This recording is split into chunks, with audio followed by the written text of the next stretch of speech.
Good evening, everyone. Welcome in to the Sheridan County Journal Star live YouTube stream of the Class C2-12 Sub-District Basketball Tournament. Scott Bedrowski with you here tonight. Mike Kreitman is with me. He's finishing up his supper because that's how we do things around here. We get off work and we come do this for fun. Lunch, sorry. Mike's having lunch. Anyway, we're excited to be here tonight, Mike and I, to bring you two games. The first one's going to feature the Kimball Longhorns and the Bayard Tigers. Bayard comes into this one the 2 seed, so they'll be the home team on the scoreboard. Kimball is the 3 seed in this sub-district tournament. There's 4 teams in this tournament, these two right here, and then the game we'll have later on, which is Gordon-Rushville and Morrill. These 4 teams will battle it out here at Gordon-Rushville High School to decide who moves on to a district final. Mustangs are seeded first. The Lions are seeded fourth. That, of course, follows this game, and then this one is the 2-3 game. The 1-4 follows after this. This is the right link for both games. So if you're here, you're in the right spot. If something happens with the connection, just stay here too. This is our link that we'll use all night long. Hopefully everything holds steady and we have no connection issues. I've got some numbers for these two teams. I'm going to go over them with you real quick. First, for the visiting Kimball Longhorns. Kimball comes into this matchup at 9-14 overall. Their head coach is Chad Miller. Kyle Lush, the sophomore wearing number 1, averages 17 points per game. Junior Brandon Paxton, also 17 points a game. Lushi and Paxton averaging, sorry about my math, 34 points a contest for the Kimball Longhorns. 2 leading scorers. Third one will be junior Wyatt Cords. Wyatt, 7.2 per game. Freshman Braxton Miller, 5.1. Freshman Riker Barron, 4.6. Sophomore Brandon Kiefer, 3 points per game. Freshman Trevor Foose, 2 points per game. Draco Miller, Landon Norberg, Braylon Miller, Nolan Cook, Kyle Frazier round out the bench for the Kimball Longhorns and Coach Chad Miller. Let's flip it over to the home team, the Bayard Tigers. They're coached by Ryan Hergender. Hope I said that right. I probably didn't. Hergenreder, maybe that's it. I don't say his name very often, so it's kind of a new one to me there. Senior Trent Marquez will be the leading scorer for Bayard. He averages 18.5 points per game. Trent wears number 1. He's a dynamic player for the Tigers. The Longhorns are going to have to box him in if they want to have a chance here tonight. Senior number 4, Tristan Murr. Murr, 6.9 per game. Senior Aaron Flores, 5.1. He wears number 2. Senior number 45, Ashton Mancias. Mancias, 4.9 per game. Senior number 22, Caleb Wilkins, 4.8 per game. Senior number 13, Carter Winter, 4.3 per game. Sophomore 15, Connor Cochran, 2.4 for the sophomore. And then senior number 23, Adrian Torres Jr., 1.7. Other players rounding out the Bayard Tiger bench include senior Peyton Sharp, junior Zach Arijo, junior Sam Ferraro, senior Hunter Miller, sophomore Caleb Leonard. Tigers are coached by Ryan Hergenreder. Hopefully I got that right. I don't know. These two teams are very familiar with one another, of course, being in the WTC together. They kicked off their season against one another back on December 1st, which seems like about 7 years ago after the winter we've had up here in the Panhandle. Bayard won that contest 68-58.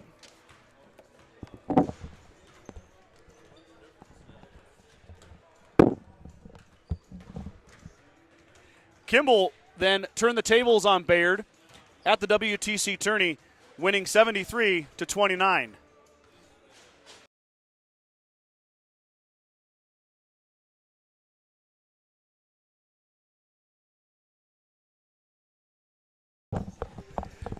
Now on the pregame show, I guess I've got a pregame show now. The activities director at Gordon-Rushville High School, Casey Slama, is going to jump on board. Casey, how are we doing today? Doing well, doing well. Hey, I just want to tell all the viewers out there we're glad that you're watching tonight. I think you probably have 2 of the best streaming sports guys out there covering your game tonight. So pretty thankful to have Scott and old Mike do this game for us. So anything you can do, Kimball and Bayard fans, to show your love and appreciation for Scott and also for Mike, you know, we'd appreciate that a lot. They put a lot of time and energy doing Mustang events, and then they're also very willing to do these other games, as you already know. So thank you, Scott and Mike, and appreciate all that you do for Mustang athletics, but also for being able and willing to do this game tonight. So thank you, Mike and Scott. Appreciate you. Thank you, Mr. Slama. Appreciate that very much. It's our pleasure to do it as always. Both Kimball and Bayard ADs reached out to us and asked us to do the game tonight, and just left work a little bit early, got over here, and got things rocking and rolling. We're about a minute 50 from the tip between the Kimball Longhorns and the Bayard Tigers. Some of you fans have seen our broadcast before, and some may be new here, but we do it all on YouTube. And if you have a YouTube account, you can comment. You can let me know who you're cheering for, where you're watching from, any of that good stuff. Let's just keep it classy. It is a kids' event. These are obviously student athletes in high school, so make sure we follow those parameters and keep it G-rated. And also, if I'm saying a name wrong, I think I've got these names down by now. I did a couple games for Kimball at WTC, and these Bayard boys have been coming to Gordon-Rushville. We've been going there for about 4 years now. So I've got their names down, but if you think I'm saying a name wrong or you can help me out, feel free to drop a pronunciation in the chat as well. Mike is back up here to join me on the camera. Mike will run the camera. I'll run the scoreboard and the stats. My stats are unofficially official. I do my best, but there's a few things happening up here for me to keep track of all the stats. As the teams have gone to their respective benches, I believe we're going to do the national anthem. Mike, you're going to have to take your headset off anyway here for the national anthem. So, Mr. Slama's going through. He jumped on the broadcast, but now going through the pregame announcements. The band is not here, so this will be a pre-recorded version of the national anthem. Well, where's the band? They'll be here for the home game. For the Mustangs, but they won't do this one.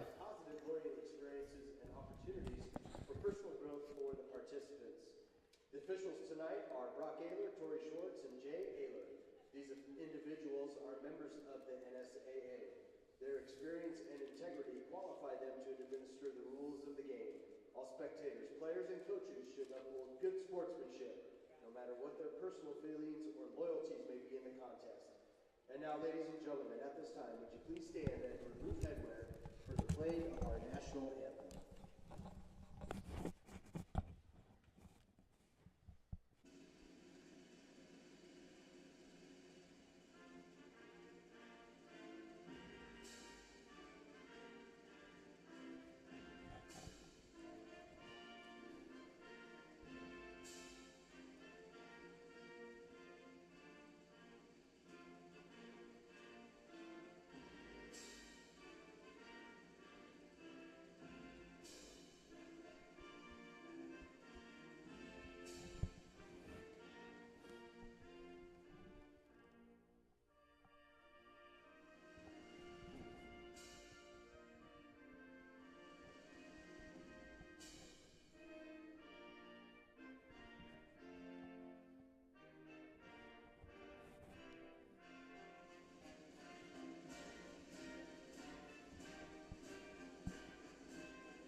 National anthem is in the books. Mr. Kreitman, how are we doing tonight? Good. We're doing great, Scott.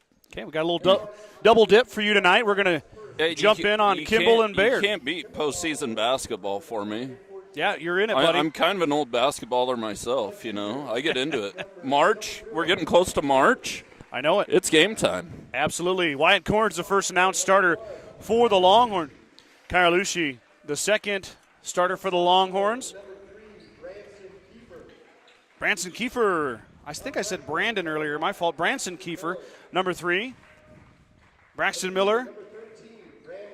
And then the junior number 13, Brandon Paxton. Lucy, Paxton, Cords, Miller, Kiefer. For Chad Miller and the Longhorns. Now let's flip it to the home team, the Bayard Tigers. I see Trent Marquez, number 1, the senior, step up first.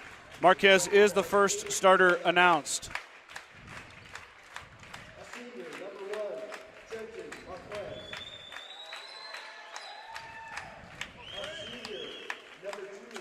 Number 2, Aaron Flores is the second starter announced for the Tigers.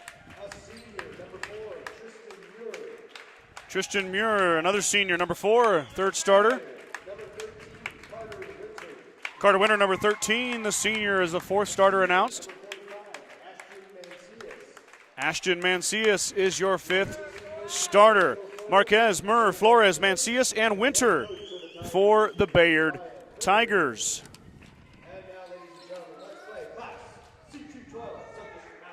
Mike, this is a win-or-go-home type situation for both these teams. This is it here. There's no wild card berth possibility, I don't believe. I mean, it's always, but both teams with under 500 records going to need to win the sub to keep their season going along, and you don't win the sub unless you win the opening round game. Yes. As Lucci and Winter go into the circle, here comes the official with the tip.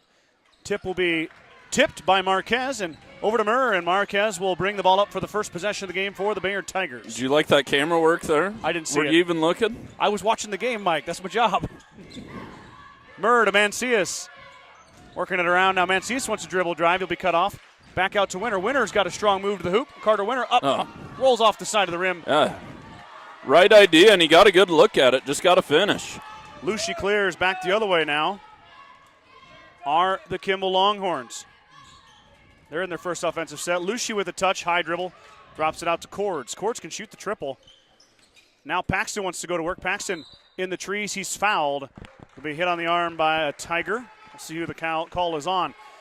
Mike, you see Paxton with that protective face cover. Yeah, it's like Rip Hamilton out there. Yeah, I believe he had a nose injury against Gordon-Rushville at the WTC tournament. Okay. Kiefer's going to let it rip. Wow, way downtown. Branson Kiefer for 3. Longhorns open the scoring. 7:10 to go, first quarter. Murr to Flores. Back to Murr. 2-man game up top. Look for Winter now back to Flores we go. Skip pass to Mancias. Mancias will shoot the triple. Look, I like getting it into the elbow there. Back iron, no good. Rebound pulled down by Paxton over Winter. Paxton steps through into the contact, and it's going to be a blocking foul. Paxton's going to get the bucket and the chance at an old-fashioned three-point play as the Longhorns are up 5-0 now. Yeah, and the nose injury lingers. Them don't heal very fast. Well, and then it just keeps bleeding, too, if you don't have some kind of protection. You know? The worst part about it is you get tapped on it again. It just is back where you started. Paxton left that short. Did it go off Kimball? It did. Yeah. I think Miller swatted that out of bounds. Back he to did. The He reached a hand in there. Paxton took that coast-to-coast, Mike. Yeah, grabbed that board, and off he went. And it was a call that could have went either way, too. I think the feet were moving just a little with the defender. It's really hard to see. Well, and if the ball handler's in control, that's another factor that goes into the call. And he was most definitely in control. Yep. We talk about all the time, those charge calls are bang-bang plays, and the officials get paid a lot more than we do. Skip pass, beautiful pass, but nothing doing inside. Kimball regroups. Now Flores drives, steps through, trying to work on Paxton, gets Paxton in the air, and puts it in. Nice pump and finish. That was some good ball handling. Aaron Flores. Yes, I know indeed. Coach Nelson there for a while, he made us ball fake before we did anything, before we shot it. Really? Before we passed it. There was just a stretch where we were turning the ball over a lot for stupid reasons, you know. Absolutely. It's effective. They're going to get Flores for a second foul there, by the way, on that. Yeah. Breakdown on defense there. Inbound play to Lucci goes right in. Kyler won't miss that one. He's got 2. Lead now 7-2. Longhorns. Mancias looking to pass here. Go back up top. Flores open. He already missed one there.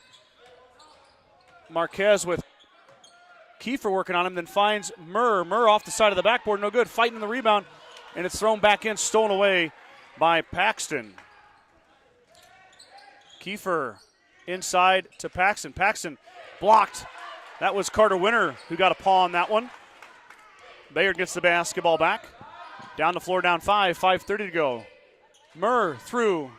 Little English on it, can't get it to go, but then he about picked Lucci's pocket, but forced Lucci to throw it away. Just a lid on the basket for Bayard at the moment. Mike, I can't remember. Did you do Kimball here? Yes, I did. So you've seen. Well, you didn't see Lucci that time. He was sick that night. But the combination of Paxton and Lucy inside for Kimball is dangerous. Yeah, and there's some tall, long boys down there. They are. They really disrupt everything inside, and I'll be honest, they don't come out either. Winter inside, tries to get it back out, and Mancias tips it. In a young team, if I remember right. Yep, they sure are. Skip pass inside, Winter up and has it blocked, but they're going to have a foul on Lucy. Lucy slapped the basketball against the backboard, but they're going to say he got Winter on the arm. Carter going to line to shoot 2.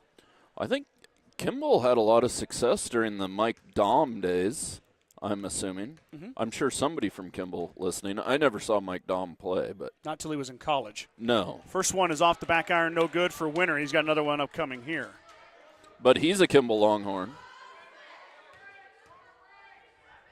Absolutely. Probably one of the best to ever do it in Kimball, too. I would assume so. Winter goes 1 of 2. His first bucket, or first points, I should say bucket, first free throw.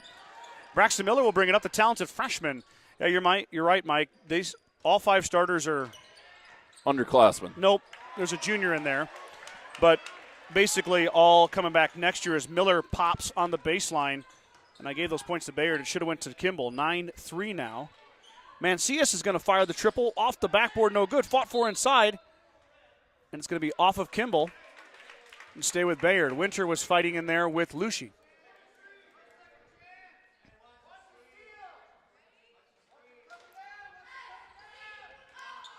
Yeah, and Bayard still needs to try and get the ball inside. Even with all those long arms. There it is. Marquez with the left hand, left it short. He had a bit of a bobble there. He did recover enough to get the shot up, but left it short. Back the other way. Paxton works it around. Kiefer, runner on the baseline, too strong. Tipped around by Mancias, and he eventually corrals it. Ashton Mancias, his first rebound. Pretty good piece of rebound in there. Yeah, he just kind of tipped it, went off another player, and got it back to himself. Mancias drives through the middle. The big man for Bayard missed it. Rebound down to Lucy. He's got 3 boards already here, 3:45 to go in the first quarter. Paxton can shoot the triple, thought about it. Cords can shoot the triple as well. He's going to back it back out. Kiefer guarded by Marquez. Marquez tipped it away. Paxton got it back. What a Paxton shot. Up and over Mancias and good. 2 more for Brandon Paxton. As the junior. He's the kind of the upperclassman for him, yeah. Mike. He's the oldest player on that roster for Kimball. A Kimball roster that's looking for its 10th win of the season. Flores in rhythm. Stops, pops, he hits. 3 ball goes down for the Tigers. That one goes to Aaron Flores, the senior. He's got 5. Yeah, kind of shift the momentum, but now it's time to pick the intensity up on defense for Bayard. Now they need to stop. Stop and a defensive rebound is what Bayard needs here. Ooh, pass. And turnover works too. Paxton wasn't looking. Marquez took it away. Trent Marquez yet to get on the scoring column, averaging 18.5 for the Bayard Tigers. Flores just hit one, pumps, drops it off for Winter. Carter looking for somebody. He's got to move. Almost got a 3-second call there. It was close. Flores just hit one. Can he hit another? Back iron, no good. Rebound down to Paxton. Flores 1 for 3 from downtown. Now Lucy the other way. Fires, back iron, no good. Rebound to Murr. 1 and done for the Tigers. 1 and done for the Longhorns. Tigers clear.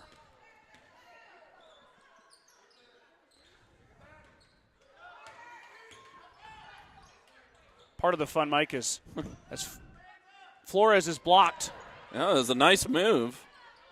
Foul, though, on the baseline as Flores is going to foul Paxton as he was applying the pressure. It was good. It was good D there. I think they got Winter there. Or did they get Carter from behind? Yep. He was a little aggressive with the trap. Yeah, that was a good trap. Just got a little bit too much of the body. 1:55 to go. 11-6 is your score here. First quarter. Longhorns leading by 5. Miller under the watchful eye of Murr drops it off. Just in the game is Riker Barron. Barron trying to make an impact. Lost it on baseline. Cords fighting for it. And it's going to go off of Kimball to the Tigers. Well, that's 2 turnovers in a row for Kimball. Baird's yet to capitalize, though. Well, they've only had one chance. That's true. Second chance upcoming. Yeah, they'll be 50-50 on points off of turnovers, maybe. You take that as a high school coach. Any day. 50% of the time. Ooh, pass inside to Marquez is tipped by Paxton. Honestly, Brandon wearing that face guard helps me out. Yeah, it does. Because those two boys look exactly the same. And it's better here in this gym. At WTC, when you're way up there in the rafters at the college, it's hard to see who they are. Isn't that a cool venue? Yeah, it's nice. Murr inside. He's blocked by Paxton, but it goes off Paxton's shoe. But Brandon Paxton, I think, has a trio of blocks here in the first quarter.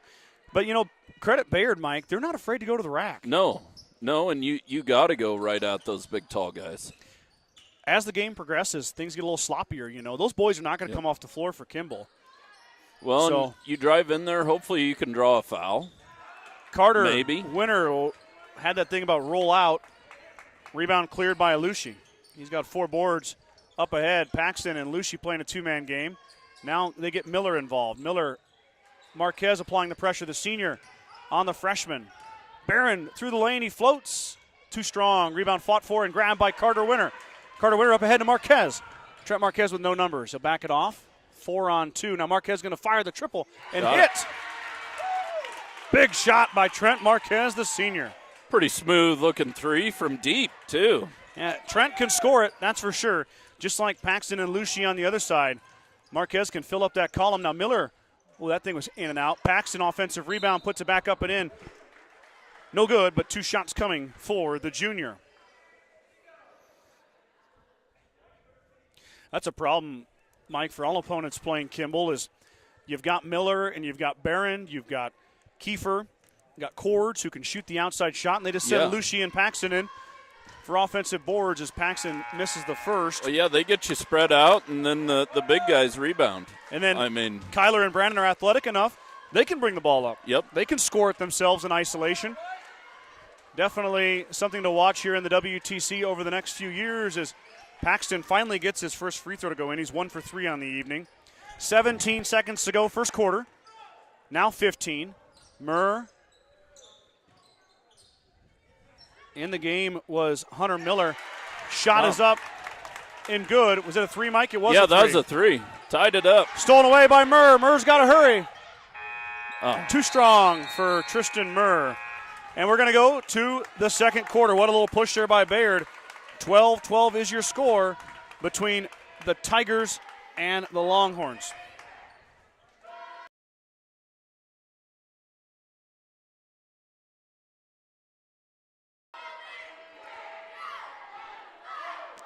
Mike, we were down at WTC, and Brad and I got asked to do the Bridgeport games. Yeah. Bridgeport played Kimball, and that was a really good game. It was like 65-62. Kimball won. Yeah.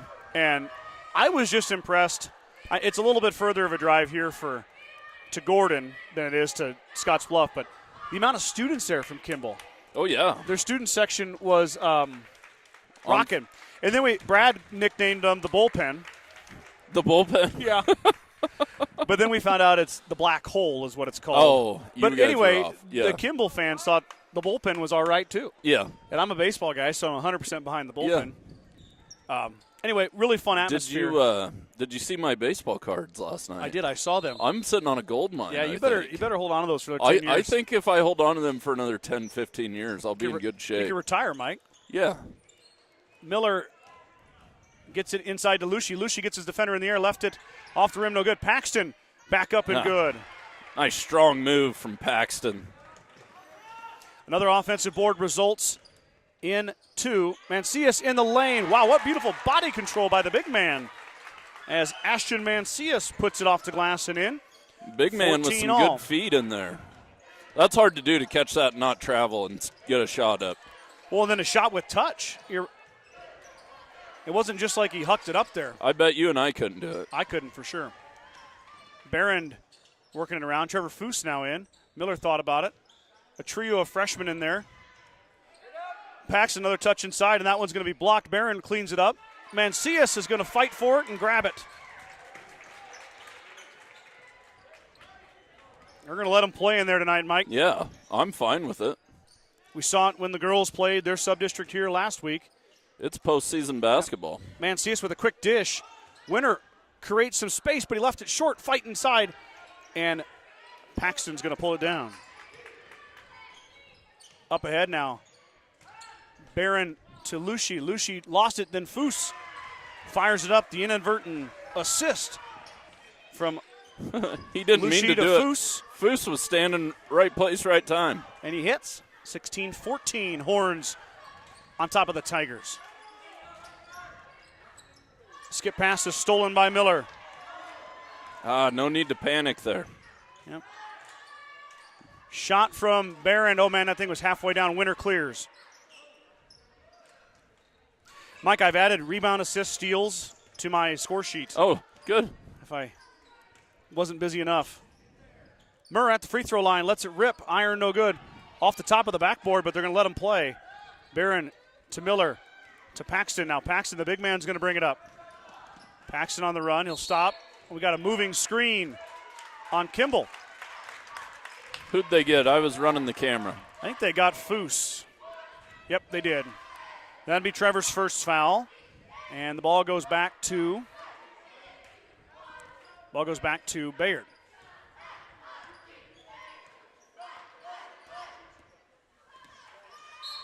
Murr is going to be checked on the floor. Foul on Kimball.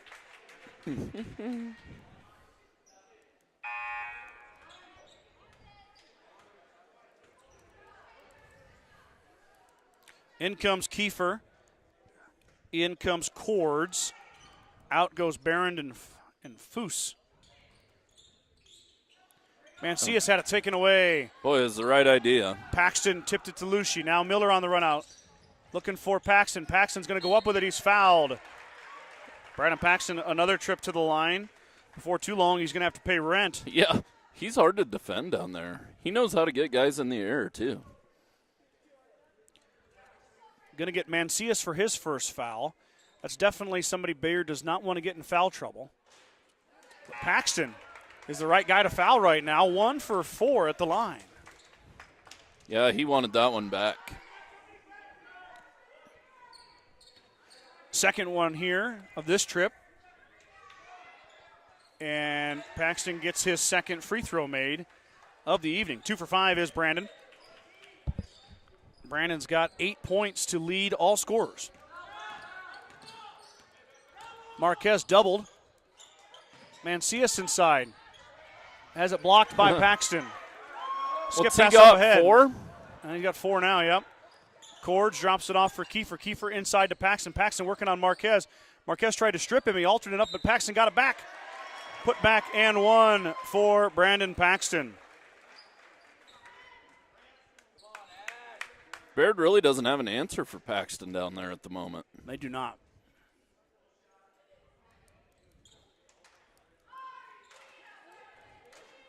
And eventually you're going to run out of fouls. Sophomore Caleb Leonard wearing number 24. He's not hard to identify on the floor, Mike. Just look for those shoes. Yeah. Leonard checks in for Mancias. Give him a break. Paxton completes the old-fashioned three-point play. And he's got 2 fouls as well. Yeah, Mancias picked them back-to-back right there.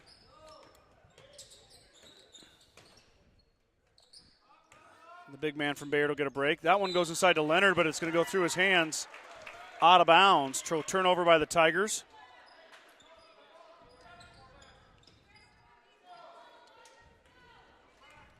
Miller will bring it up. Being guarded by Connor Cochran. Cochran, the sophomore.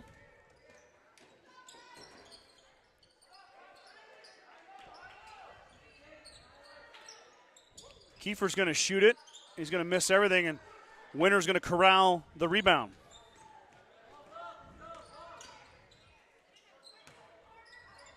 Carter looking for Leonard inside, and he traveled with it. Bayard turns it over.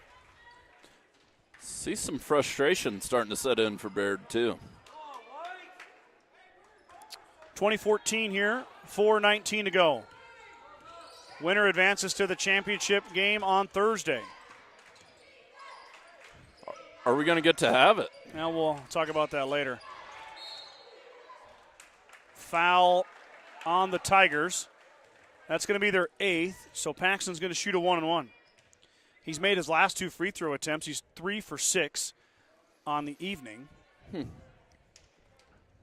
So with 4:07 to go here, the Horns are going to be in the bonus the rest of the way, and Carter Winter just got his 3rd foul. I didn't realize that was 3 on Carter. No, I didn't realize that either. I thought they got Cochran reaching in there. Paxton missed it, though. Mancias clears. So a little bit of foul trouble creeping in for the Bayards as the starter, Carter Winter, has 3. Mancias has 2. Flores inside to Mancias. Mancias going to work. Skip pass out to Cochran. Cochran open for 3. Looks like left rim, no good. Rebound grab by Leonard. Leonard blocked by Paxton. That's his 5th block. Double dribble. And Kimball turned it over as Kiefer. A great job of keeping the ball high, just not high enough to get it over Paxton. Boy, you almost have to elevate above the rim to keep it away from Paxton. He's got 5 blocks. I wouldn't go away from going right at him, though. No.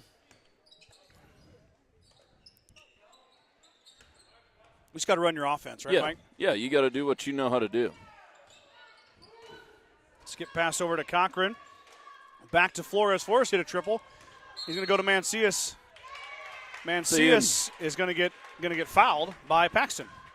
And the more you go in, the better chance you have of that happening. Yeah, absolutely. And Paxton ain't about to go straight up down there. He's looking for the blocks.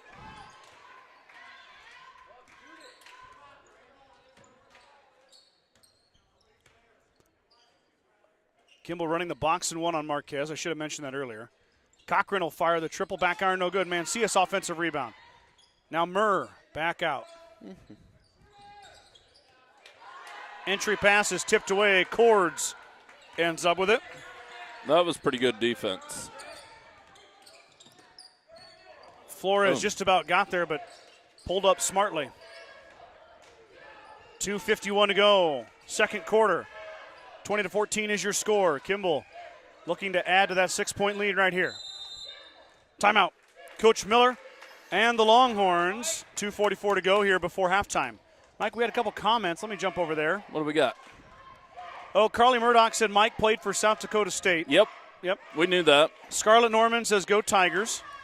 Scarlett is usually on the broadcast. She plays basketball for Bayard. Oh. Tonight she's tuning in. Oh. Thanks for listening. Yep. Watching. GG's here. Oh, always. Yeah, he's a Mustang fan, but here, I guess, I don't know if it's a he or not. Mustang fan here, very excited to see more Western Nebraska high school sports online. And then Chelsea Noose, let's go Tigers. Thanks, guys, for tuning in. Appreciate your comments. Comment board is always open. I think Mike Dahm was about my brother's age. I'm guessing. Maybe I wouldn't mind knowing an age. I was on but that's my wife's alma mater, South Dakota State. So yeah, they're all about it. Well, I was on the wrong side of the state when Mike Dahm was around, so I don't even know. Cords lets it rip, tipped around, and corralled by Murr. The Tigers get the defensive rebound and the one and done for the Longhorns out of the timeout by Chad Miller. Mancia steps through. Paxton got him on the arm. Well, and see, you keep going inside now. Paxton all of a sudden 2 fouls.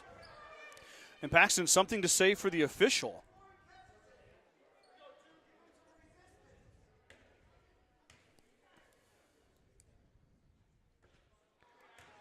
That one goes off the iron, no good. Yeah, you can judge by what was said between a player and official. If the official walks away staring at the player, yes, it's usually not something good. No. Foul on Murr, and that's going to send Lucy to the line as Kyler pulled down the defensive rebound, and Murr reached. 1-and-1 upcoming here for Kyler. And that's a silly one. Yeah, and Tristan shook his head. He knew he shouldn't have. Yep. One of those things. You got caught with your hand in the cookie jar. Yep. Lucy hits his first attempt. That earns him 1 point and another shot at the free throw line. Second one is short but rolls down. So Kyler converts. He's got 4 points. Quickly ahead is Cochran. Cochran cut off by Paxton. Murr back to Cochran. Cochran thought about it. Now Murr's going to fire for 3. Looks good from here. Just off the back iron, just a bit strong. Miller clears. Back the other way now. Cord's in the corner looking for help. He finds Lucy. Miller inside to Paxton. Paxton touching the paint. Drops it off for Kiefer. Kiefer off the rim, no good. Paxton cleans it up, back up and good. Brandon Paxton now with 13 points. Largest lead of the evening, 10 points for Kimball. Bayard didn't get anybody boxed out that possession.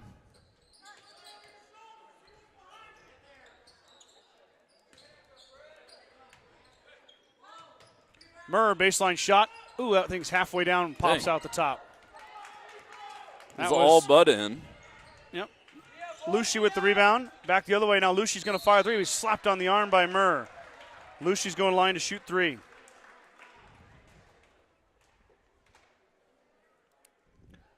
That's 2 quick fouls on Murr. 10 fouls on the Tigers as the Horns enter the double bonus. The bonus doesn't matter on this one, though, as Lucy was shooting from downtown. He'll shoot 3 free throws here. First one goes in. Kyler now 3 of 3 at the line tonight. I didn't pull their free throw stats. I usually just do the scoring averages, but I got to assume Kyler's a pretty good free throw shooter. 3 of 4 now after that miss. The old announcer's curse snuck in there again. Maybe, I said he was. Maybe not, Scott. Maybe he's just on fire tonight. Well, good for him. I'm gonna give him. He looks pretty good. I'm going to give him the benefit of the doubt. So to get Lucy, 2 of 3. Yep, Lucy's got 6. Lead is now 12. Cochran open for 3, lets it rip. Cochran front iron, no good. Rebound down to Lucy. Cords will bring it across the timeline for the Longhorns. The defense from Kimball has been pretty stellar so far. Lucy grabbed it, but then had it taken away by Flores. Flores lost it. And he got fouled. I don't know if it was going to be a travel call or a foul. I was thinking jump ball even. Could be. Could be. Evidently too much contact ahead of it. So I was ready to say 1 of 3. Travel, jump ball, or foul. I didn't know which one, though. Rock, paper, scissors. Yeah. Mancias on the nice inbounds play. Off the iron, no good. Rebound down to Barron. Barron's going to bring it across timeline. He's met by Flores. And we got a double dribble. Barron turned it over.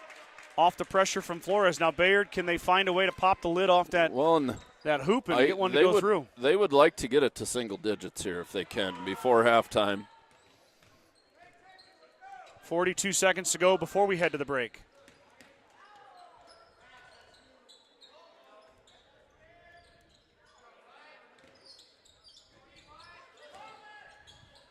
Murr nice tries move. to go up and under, but he missed it. It was the right idea. Use the rim to block the defender.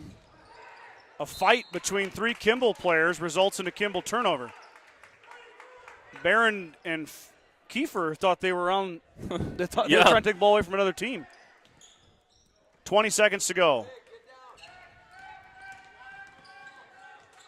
Murr brings it up, drops it off for Cochran.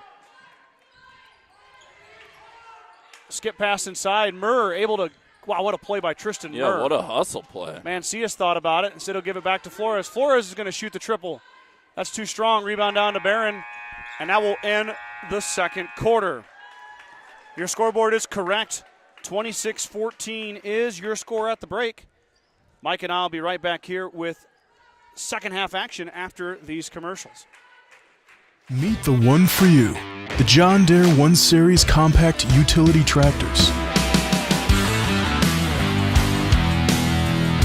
With 25 horsepower of muscle, superior traction, smooth steering, and quick implement changes. This compact tractor does just about any job that needs doing.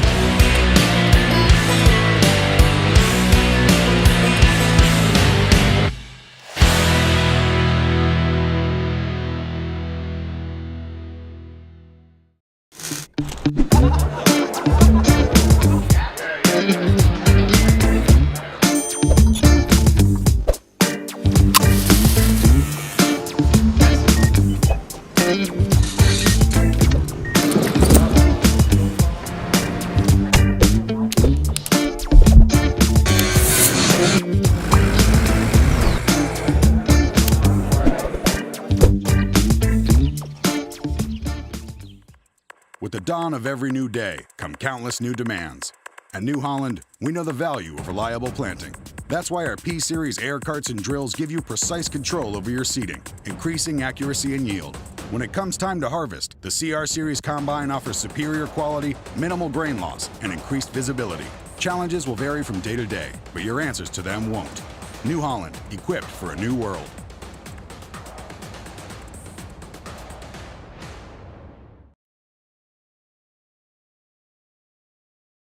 Get to know the Mighty 3, the John Deere 3 Series compact utility tractors.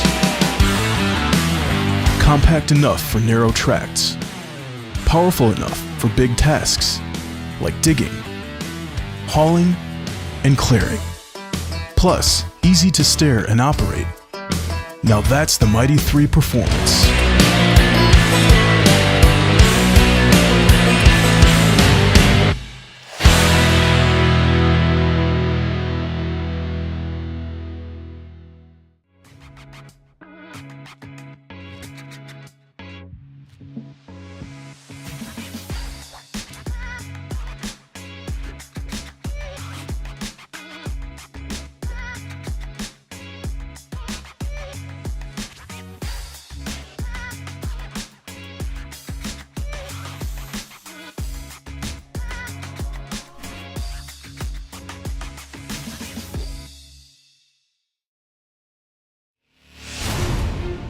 When the field is your office, you never get tired of going to work.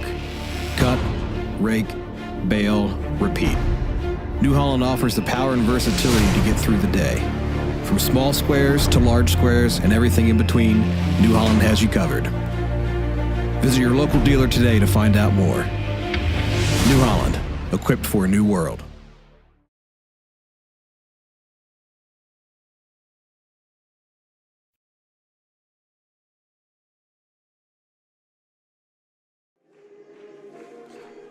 Back here at Gordon-Rushville High School, Class C2-12 Sub-District Basketball Tournament halftime between the Bayard Tigers and the Kimball Longhorns.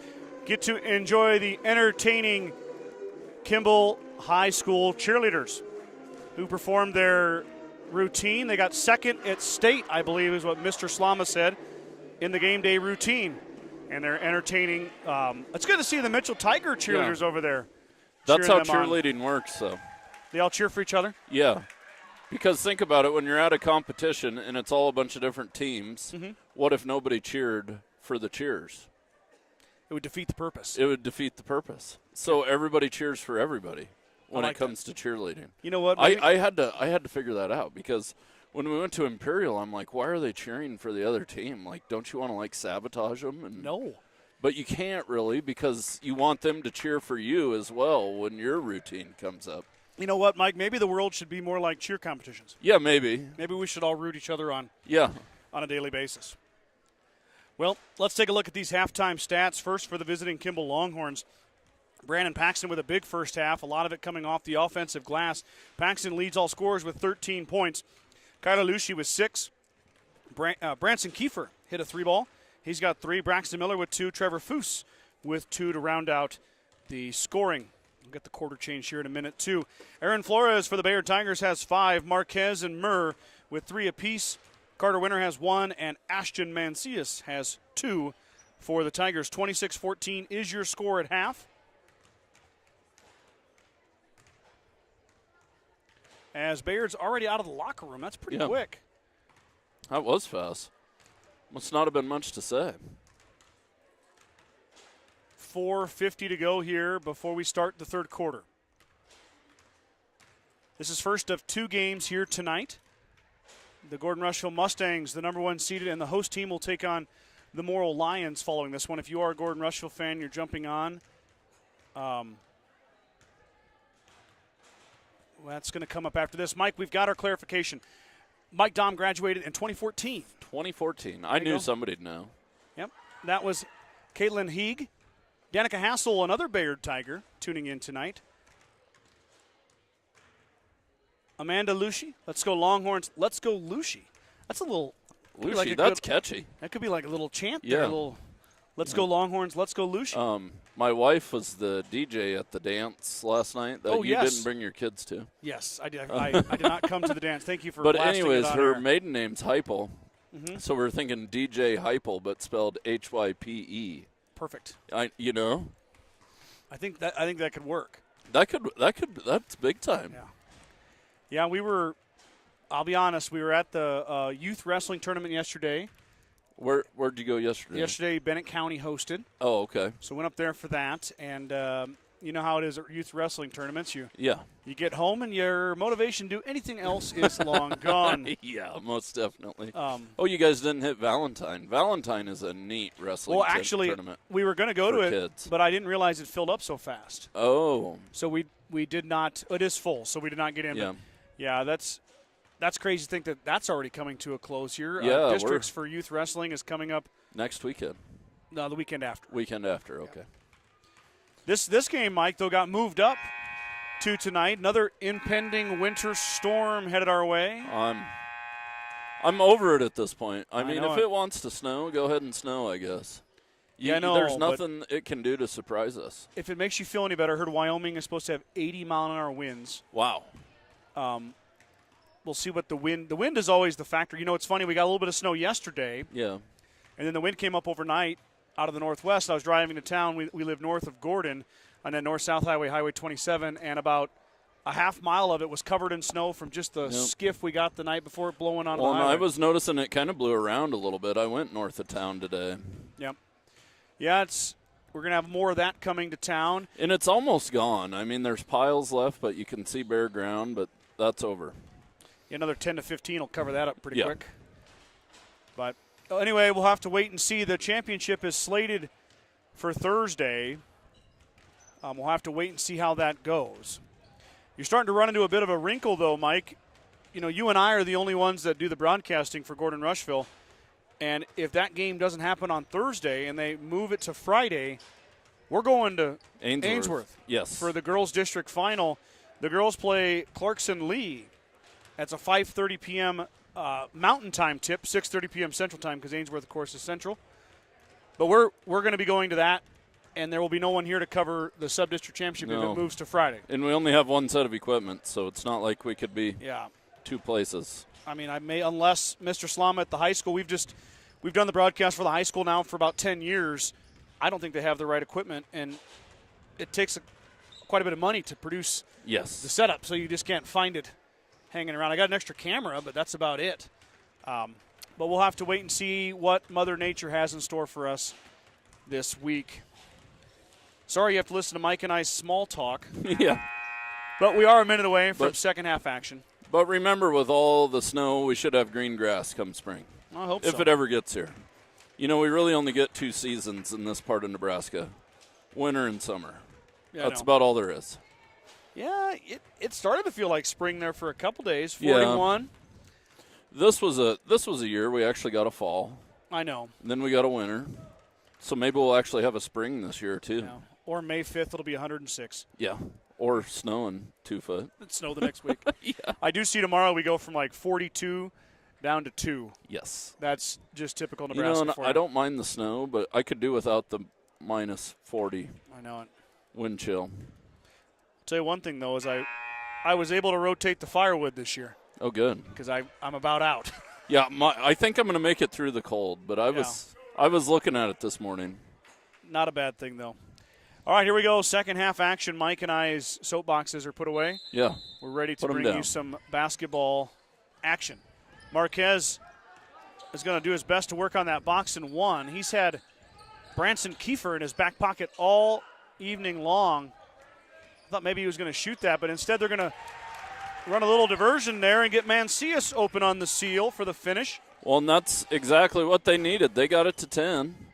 Going to have to chip away at it. Yep. As Mike said, the lead is 10, 26-16. Mancias has got 4.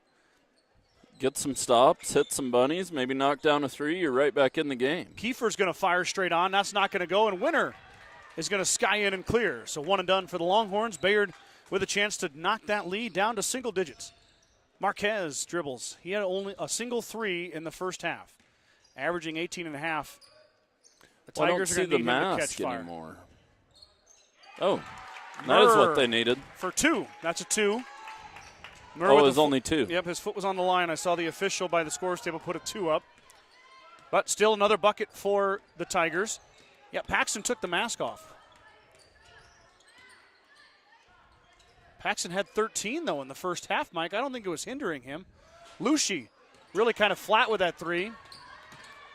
And Winter clears now. Marquez steps through. Marquez and 1.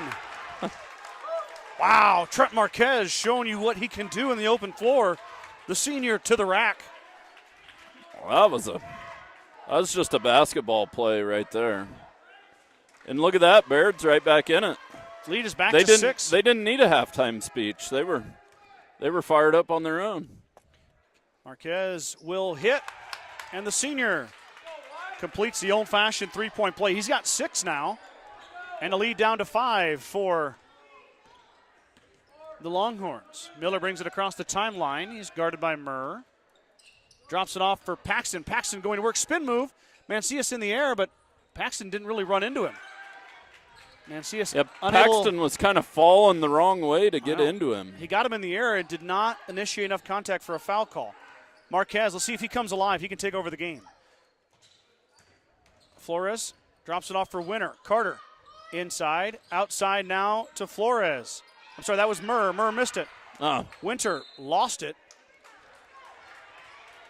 Tristan Murr with a three-point attempt on that last possession, not Flores. And then Winter secured the board but lost it. Miller back the other way now.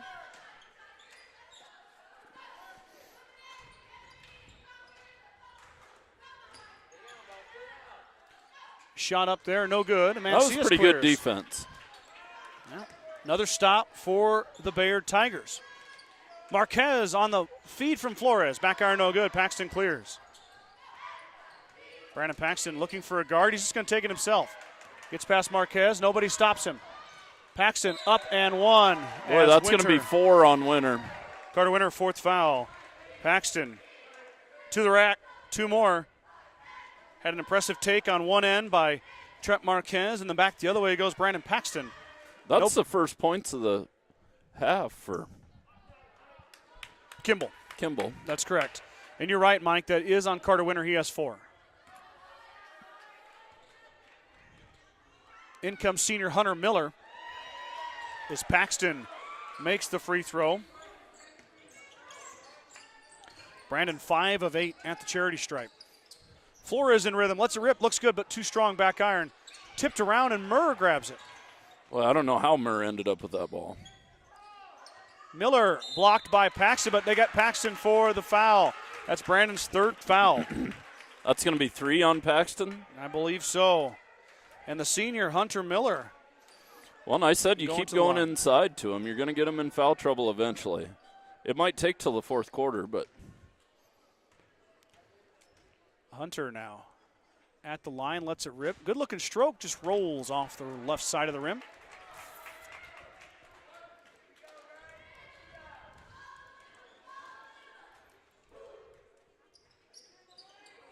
Miller missed them both, and Lucy clears. Boy, you got to have him. Paxton now up ahead. Cords lost it for a second, got it back. Barron in traffic. Lucy for 3. A little more arc on that one, and it pays off for the triple. That was pretty hard to defend. Yeah. Kyler Lucy stretches that lead back to 11. Barron covering Marquez. Miller looking for a touch inside. Marquez is going to drive baseline. The ball fake, and then both Lucy and Paxton swatted away. Flores, though, is going to get called for the offensive foul as he pushed down the Kimball Longhorn.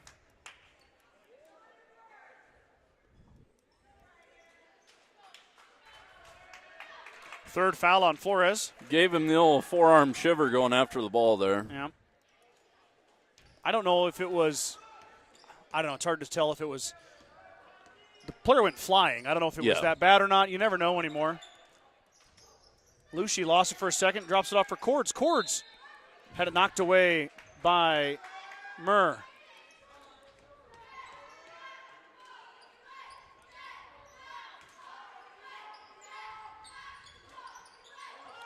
Lucy just hit a triple. He's got Mancias out. Now he tries to get going there. Cochran can come away with the loose ball. Now Murr on the run out. Wants to go right side. He runs into Miller, and it's going to be a charge on Murr. Bayard fans not happy about it, but charge is the call. Yeah, I don't know about that one, Mike. Yeah, I don't know. It's easy to get mad at a ref. It's happening fast, I will admit. But that's too. Ooh, it got traveled by Miller. Miller shuffled the feet. Good call. You don't see that call made very much. No. But it No, happens but I more saw than you it. think. And there's a lot of times that I see the travel happen and waiting for the whistle, and it never comes. I know. And you tend to see that a lot when the shuffle of the feet before the jumper. Marquez driving through. Trent, he's fouled. That's what the Tigers need from their senior. He's got some nifty moves on the inside, too. You don't average 18.5 unless you can create separation. Yes. And Marquez can do that. We've seen him do it for years. Trent's been starting for a long time. Yeah, and he needs to take over. Back iron no good for Marquez, though, as he misses the free throw. Got to make these. These are important ones. Even if it's in the third quarter, that clock is stopped. So you really got to. You're giving away free points here when you miss these. And by the way, Mike, that's my fault for being the play-by-play announcer, but Paxton has 4 fouls. Oh, boy. Does Coach even know it? Oh, he's out. Yeah, he's on the bench. Oh, okay. That's what triggered me to look up there. I didn't even think the foul was on Paxton, but it was. He's got 4. Carter Winter has 4, so 2 starters, a starter for each team, 2 total sitting on the bench for both Bayard and Kimball. Mark, can you shoot it from there? The security first logo. Not going to try it. Flores, though. Skip pass over to Cochran. Cochran on the blow-by, and he traveled with it. That's a 4-pointer from the security first logo. And 9 foot? Yeah. If you can hit it from there, that's worth 4. I saw the 9 foot is full this year. Yeah, or 9. That's the annual. As Miller's going to spin. What a nice move from the freshman, but he missed it. Got his own rebound. Up and good. Braxton Miller with the hustle play. Got the offensive board in the putback. Now back the other way. Flores to Mancias. Beautiful dime from Aaron Flores to his senior teammate Ashton Mancias for the finish. And the Tigers answer back. Lead is still 11, though, for Kimball. Longhorns are going to have to do it without Brandon Paxton, their leading scorer. He's on the bench with 4 fouls. Lucy back out to Barron. Barron can shoot the triple. He'll drop it off for Lucy instead. 2-man game. Barron. Mancias. Oh. Too much body. Well, Ashton had the block, and then his arm came down on top of Barron's head. I know, and the body. Because initially it looked clean. But then, it was really clean. And then after, that's just one of those things where the big guy fouls the little guy, not because he did anything wrong, just because he's bigger. Yeah. And I don't think he was expecting to go through the ball that fast, I know. Barron. He was expecting a little more resistance. Barron cashes them in, though. So Riker's got 2. Kiefer. Good defense there on Marquez. Marquez missed the triple. Boy, Trent's not going to get anything easy, though, that's for sure. No. Barron gets past Marquez, up ahead. Mancias, beautiful anticipation. Flores might have got away with the travel there. Back the other way he goes. This game is definitely sped up. Wild pass, and Miller's going to steal it away. Tossed into Barron. Up ahead, Lucy. And the finish. I was ready for a dunk. I thought maybe he was going to throw it down, but Kyler elects for the layup. Kyler, just a sophomore. I'm assuming next year he's going to slam that home. Yeah. Mancias with the jumper. Good-looking jumper, but it's going to roll off. Rebound and then lost. Taken away Marquez for 3. Trent hits. Marquez has got 9 now. Yeah, Baird's not going anywhere. Down 8. Down 12. Down 12. Thank you, Mike. Up ahead now, Flores with Lucy giving chase. Lucy going to foul Flores. What a nice. What a job to draw the foul. I know it. Flores just completely changed directions, went away from the hoop. Yeah. And drew the foul. I don't know if Lucy, that's his first. I thought it was his first. No, that's his second. Boy, what is your deal with correcting me tonight? Well, the board just says that's his second. I'm just wrong a He's lot. number one, right? Yeah. Yeah, I think the foul the other way was on Marquez. It was his first. So the 1-1 was still up there when I looked. Yep. So Flores hits them both. Aaron has got 7 points now. Top of the key. That's Kiefer. Back to Barron.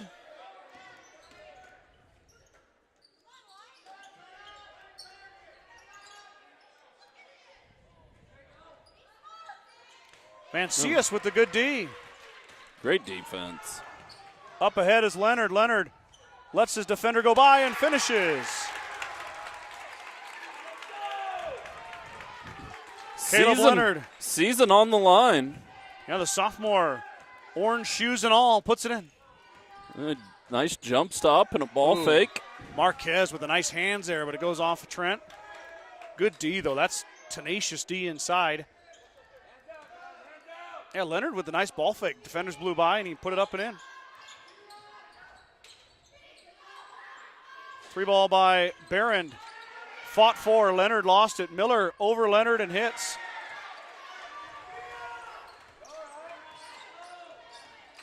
Bayard wanted a push of Leonard in the back. They're not going to get the call. Miller gets the bucket instead.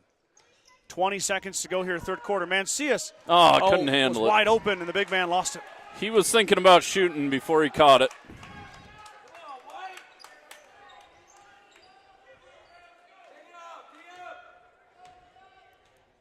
$12 seconds to go before the fourth quarter. 10 now. 9, 8, 5 to go. 3. Lucy into contact. Charge.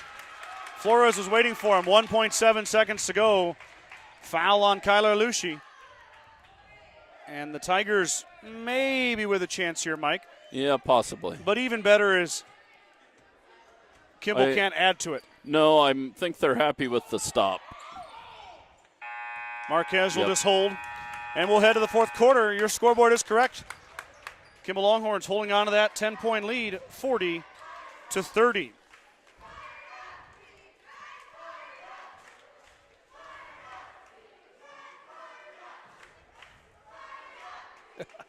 Brad sent me a text.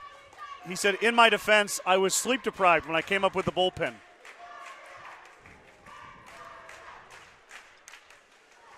I believe that was deprived? Well, that was the day that Brad was, not to go too crazy, but he was coming back from a trip and his flight had got canceled. Oh, I didn't know anything about that. Yeah, and then he flew, I think he had to fly into New York, then to Denver, and then drove to WNCC. Oh, jeez. That's dedication right there. That is dedication. And Brad became the first man on the SCJS broadcast to fly from New York to do a game that day. I've been to airports, but it always amazes me the different towns you can get to in a matter of hours. It's cool. Like, it's neat. Like, you're sitting there waiting for your flight, and it's like, oh, that one's going to New York. Oh, that one's going to Nashville. You know? Yeah, absolutely. But, yeah, we had to fly Brad in from New York to call the game. Yeah, we did. Yeah. He's big time. You and I drove. Yeah. Brad flew from New York. He got a limo from Denver, too, right? To Scottsbluff. I'm sure he did. Yeah. Here we go, fourth quarter. Let me get the quarter changed. Miller, top of the key, drops it off for Paxton. Paxton in the game with 4 fouls. So is Carter Winter. Kiefer cut off. Then finds Miller on the baseline. Miller looking for the shot. Too strong. Winter clears. Miller tips it out of bounds. It'll stay with Bayard, though. Carter Winter, another board. Well, you get in foul trouble, too. Your game just gets all out of sorts. Well, yeah. Because you're thinking about your fouls instead of just playing. Inside to Winter. Winter back out to Flores. Aaron's been strong in this one. Murr's going to let the triple fly. In it goes. Wow, that's what the Tigers needed right there to kick off their fourth quarter. Tristan Murr with the triple. We're in for a good one down the stretch here. Yeah, if Bayard can get a couple more buckets, it's going to get tight. Neither team's ready for their season to be over. They want one more. A lot of contact, no call. Marquez lost it. Wow, how did Aaron Flores come up with that? How about the hustle from Flores? Bodies all over him, and he squeaks it out of there. Can Bayard capitalize? Marquez on the little runaround. He'll shoot the three. Trent, went out. Man, that thing was halfway down again. Yeah, Kimball needs to slow down here a little bit. It's okay to eat a little clock. There's no shot clock. Marquez has a bloody nose. Uh-oh.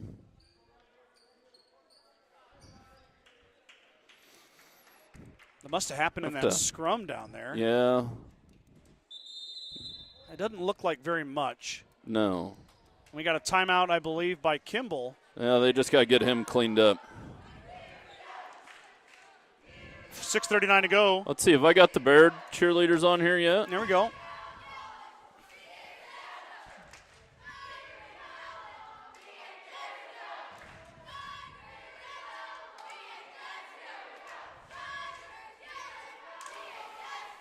The cheerleading in Nebraska has gotten a lot better since they got rid of the no stunt rule. Mm-hmm.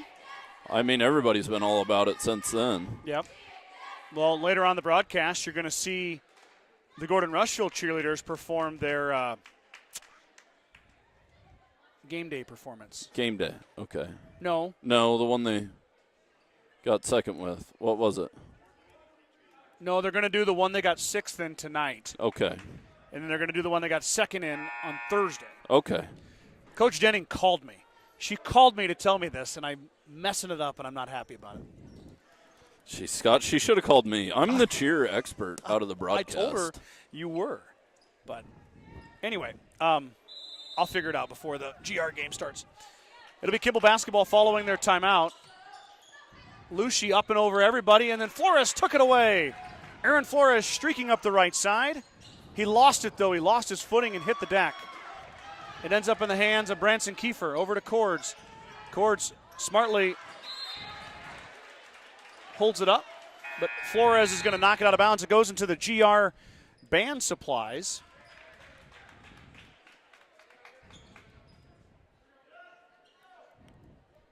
Guy's got some nice hair going on He over does. there. That's impressive. Really For a guy impressive. I was sorry. I got a little distracted there. I was watching that. He was grabbing the ball.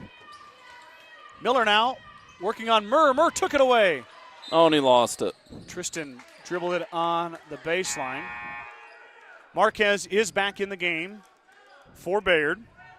Quick little pit stop to stop the, I don't know if it was a bloody nose or a scratch. It's hard to say. I think it happened in that scrum. I think it did too. That's when that type of stuff kind of happens. I think the ball might have hit him in the nose.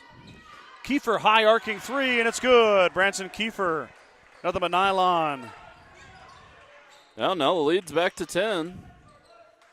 It was down to 7, but see if the Tigers can answer back. That one goes off the foot of Lucy. It'll stay with Bayard. Kyle Lucy has not come off the floor, Mike. No. And Paxton did only because he was in foul trouble. Murr up and good. Tristan Murr with the nice take. 2 more for the senior. I've got Tristan down for 10. Pair of triples and a pair of 2-point field goals. They've needed every point, too. Cords baseline jumper. Front iron no good. Rebound fought for. Is that on Lucy? It is. Going to have to be. Yep, it is. Kyler's third foul. Hey, so the big guys are flirting with it. That's going to keep them on the ground on the inside. Yep. I see Marquez has got some Kleenex up the nose.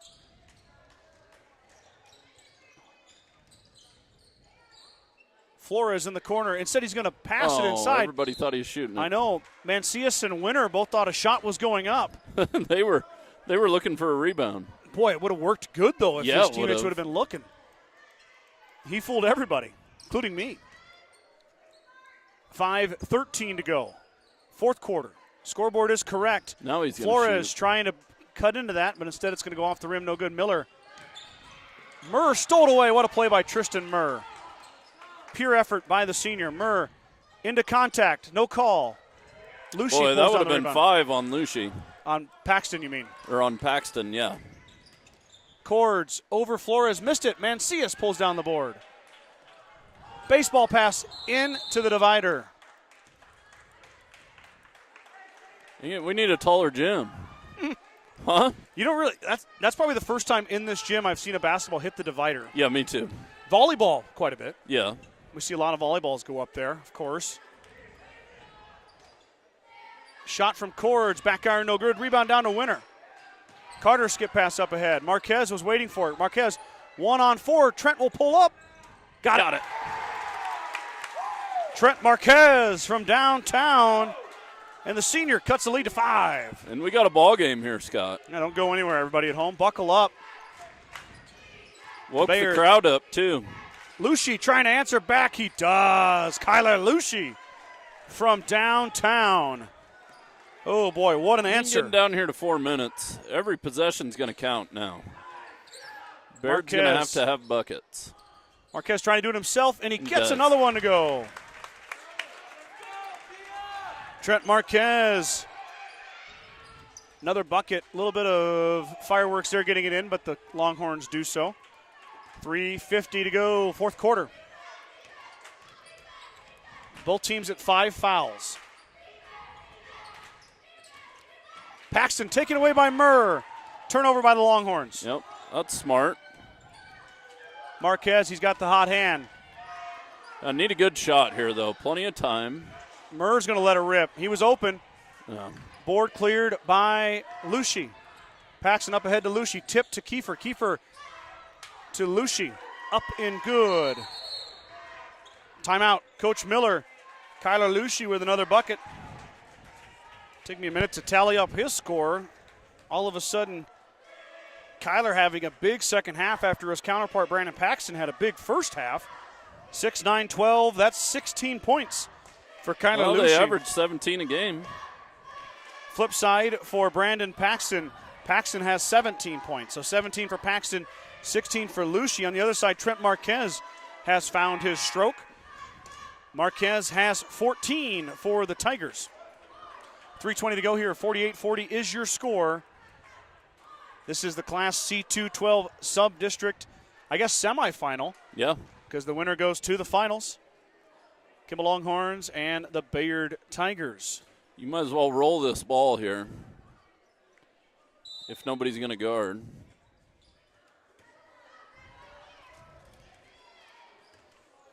Bayard brings it up over the timeline. Yep, got to have a bucket. Barron now working on Marquez. Now Cords picks him up. Marquez lost it. Murr's going to fire the triple. Murr back iron, no good. Rebound down to Mancias. Mancias traveled with it. And he knew it.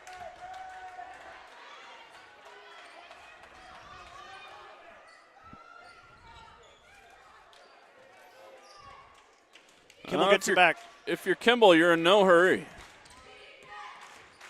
At what point in time does Bayard look to foul, Mike? Yeah, 8 points. You're looking probably 2 minutes. Paxton inside, missed it. Lucy rebound. Kyler fouled, going to the line, shoot 2. And that'll be the end of winner's night. Or is it on Mancias? Nope, Carter. Carter Winner fouls out. He has 1 point. And it fouls out officially at the 2:45 mark. Winter, the senior, averaging 4.3 a game, fouls out of this one with 1 point. 2:45 to go, as I mentioned. Lucy to the line, shooting 2. Kyler, first one is good.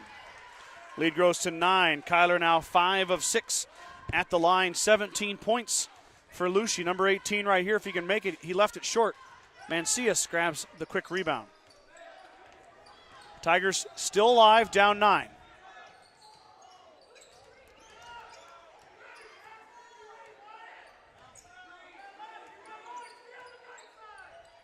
Marquez thought about it. I thought he was going to shoot it, Mike. I did too.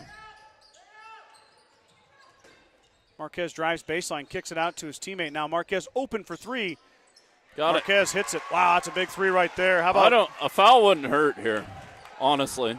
maybe a kind of a last-ditch attempt to steal something? Yeah.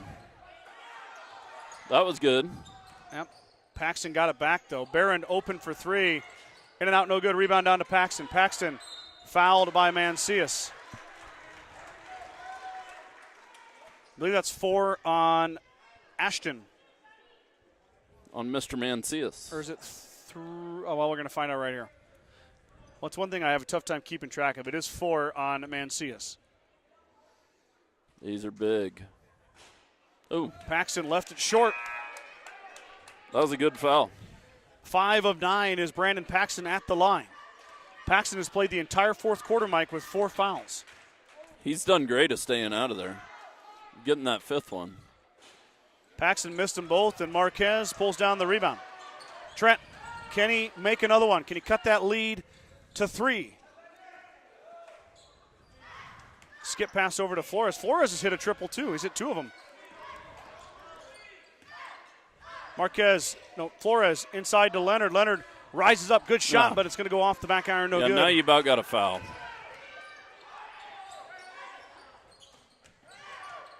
Lucy into Paxton. Paxton up and good. That was just too easy as the good passing sprung Paxton loose. Marquez drives through, up, and it's going to be a foul on Lucy. Marquez, not a bad thing here. Might go in line to shoot with the clock stopped. Down 8. Got to have them both. Then I think you got a foul if you're Bayard. As soon as the ball comes in. Well, they are at 7, so the Longhorns are in the bonus. Just a single bonus for now, of course.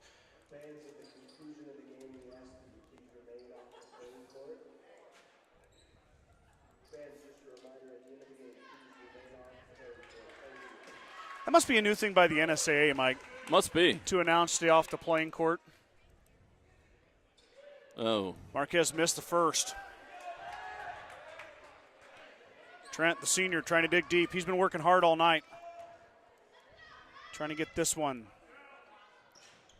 Missed them both. Miller over They Leonard. put Cochran into foul here, I think.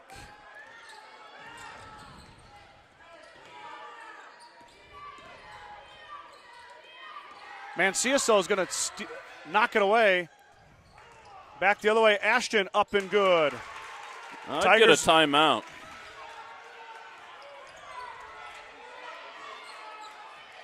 I don't know if Bayard's called a timeout all night. Kimball is. Yep. So Coach Miller is going to take the timeout. Here comes the Kreitman crew. All right. Now the Mustangs can start. 51-45, Kimball basketball. 53.2 to go here. 6-point lead. Can Bayard find a way?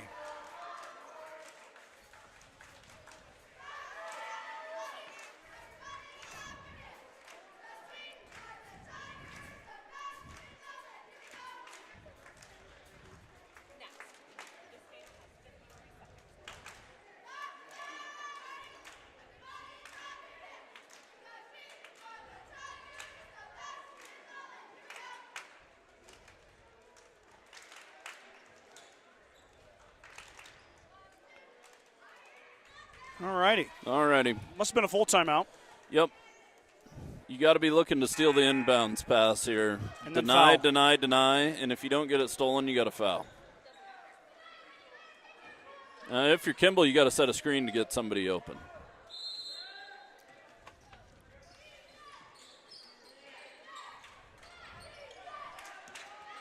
Paxton gives it to Miller. Murr's going to reach and foul. That'll be on Tristan Murr. I saw the Morrill coaching staff come in, Mike. Big fan of the tracksuits. Yeah. Did you see those? Yeah, that's big time. Those are sweet.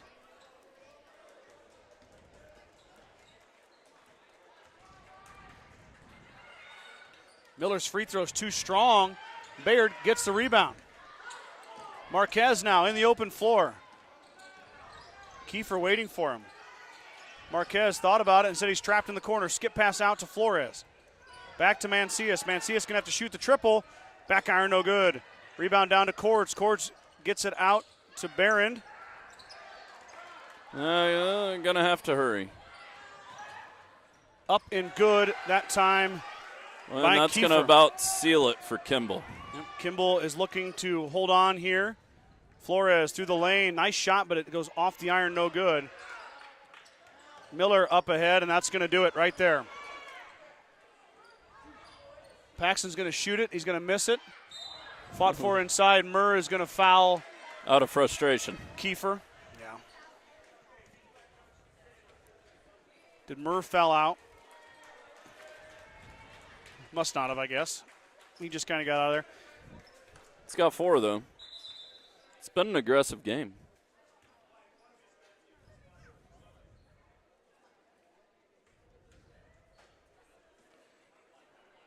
One and one here for Branson Kiefer. Kiefer missed it, and that's going to do it. The Longhorns are going to hold on. A well-played game by both teams, but Kimball seals the 8-point victory over the Bayard Tigers, 53-45, and Kimball advances to the Sub-District Championship on Thursday. I believe that's a 6 o'clock Mountain Time tip. Let me take a look at the stats here, Mike, while the Gordon-Rushville band gets warmed up over there. Give me 1 second. Let my little brain figure out all the numbers.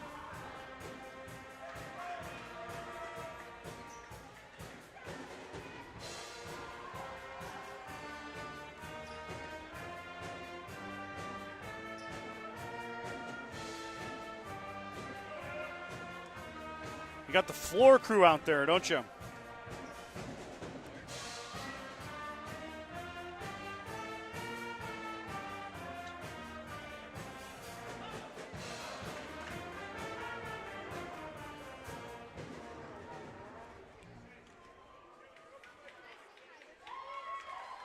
For the Bayard Tigers, Trent Marquez ended with 17, Tristan Murr with 10, Ashton Mancias with 8, Aaron Flores with 7, and Carter Winter with 1 for the Tigers. We'll flip it to the other side. Brandon Paxton with 19 for Kimball, Kyla Lucci with 17, Branson Kiefer ended up with 8, Braxton Miller had 6, Trevor Foose had 2. 53-45 is your final score. This, of course, is the first of 2 games here, and the Gordon-Rushville Mustangs will take on the Morrill Lions. Hard-fought game by Bayard and Kimball. Fun to watch. I mean, yeah, I agree. It was a good game. Bayard kind of trailed all night, but they never went away. No, but they kept it close and had a shot at the end. But Kimball able to withstand those punches and hold on for a win and keep their season alive for a sub-district championship. Also a big win for Kimball. It's their 10th win of the year. Something about that double-digit win helps them out and keeps that momentum going for him as Mike is trying to have some fun with the camera. We're going to back away. They were doing such a good job sweeping the floor. I had to get them in there. They do a nice job. Mike and I are going to back away. I'm going to clear the scoreboard. We're going to do some commercials. They're going to start it looks like they started a 25-minute clock. So we're 24 minutes away from Gordon-Rushville and the Morrill Lions. So we'll let the band play for you while we're gone. And with about 8 minutes before tip, Mike and I will jump on and we'll preview the Morrill Lions taking on your Gordon-Rushville Mustangs. So Kimball fans, Bayard fans, thank you guys for tuning in. Thank you for allowing Mike and I to broadcast for you here tonight. It was our pleasure. Had a lot of fun doing it. Enjoyed some good basketball. Enjoyed some really talented and hardworking student-athletes showcasing their talents on the floor here tonight. Oh, most definitely. And we're here for the kids. We don't get paid much to do this. But it's neat for the kids and the grandparents and everybody to have the opportunity to watch everybody play. And wait a second. And if we can spread that around to Bayard and Kimball and all the... You're getting paid? No. I'm just kidding. Mike does get paid, but not near as much as he should. So, yeah, you're right, Mike. Yeah. Having people in Bayard. And Kimball's a long way away. Yeah. And Bayard is no... And it's a Monday night. I know. It's a tough night, but glad to do it for you guys. Thanks for tuning in. So Mike and I are going to set the headsets down. If you are a Kimball or Bayard fan, you want to watch some more basketball on the stream, you know where to find us. We'll be right here. So I'm going to run some commercials. We'll get everything reset. Andrew McLeod tuning in, saying, let's go Kimball. Thanks for tuning in, Andrew. We'll do the commercials, and we'll be back with the second game here in a little bit.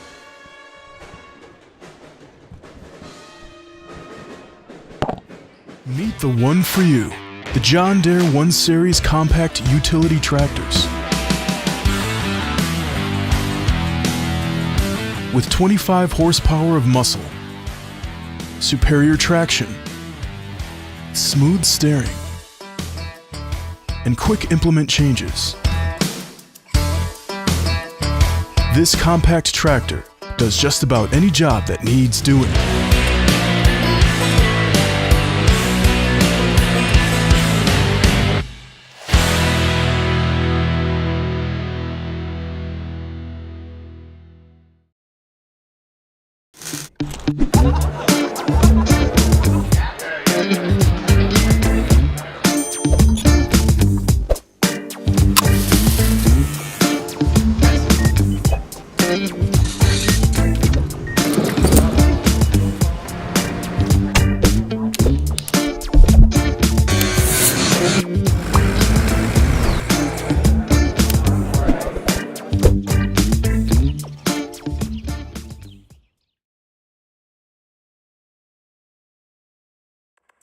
With the dawn of every new day come countless new demands.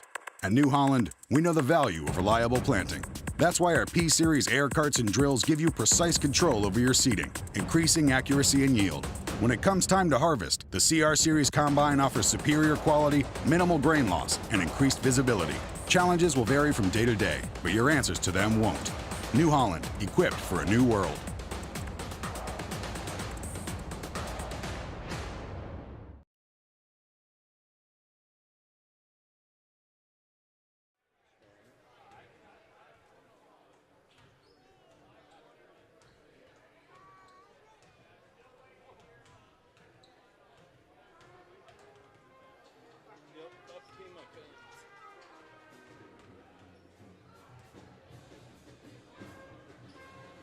I'll be right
Good evening once again, everybody. Welcome to the second game of the Class C2-12 Sub-District Tournament here at Gordon-Rushville High School.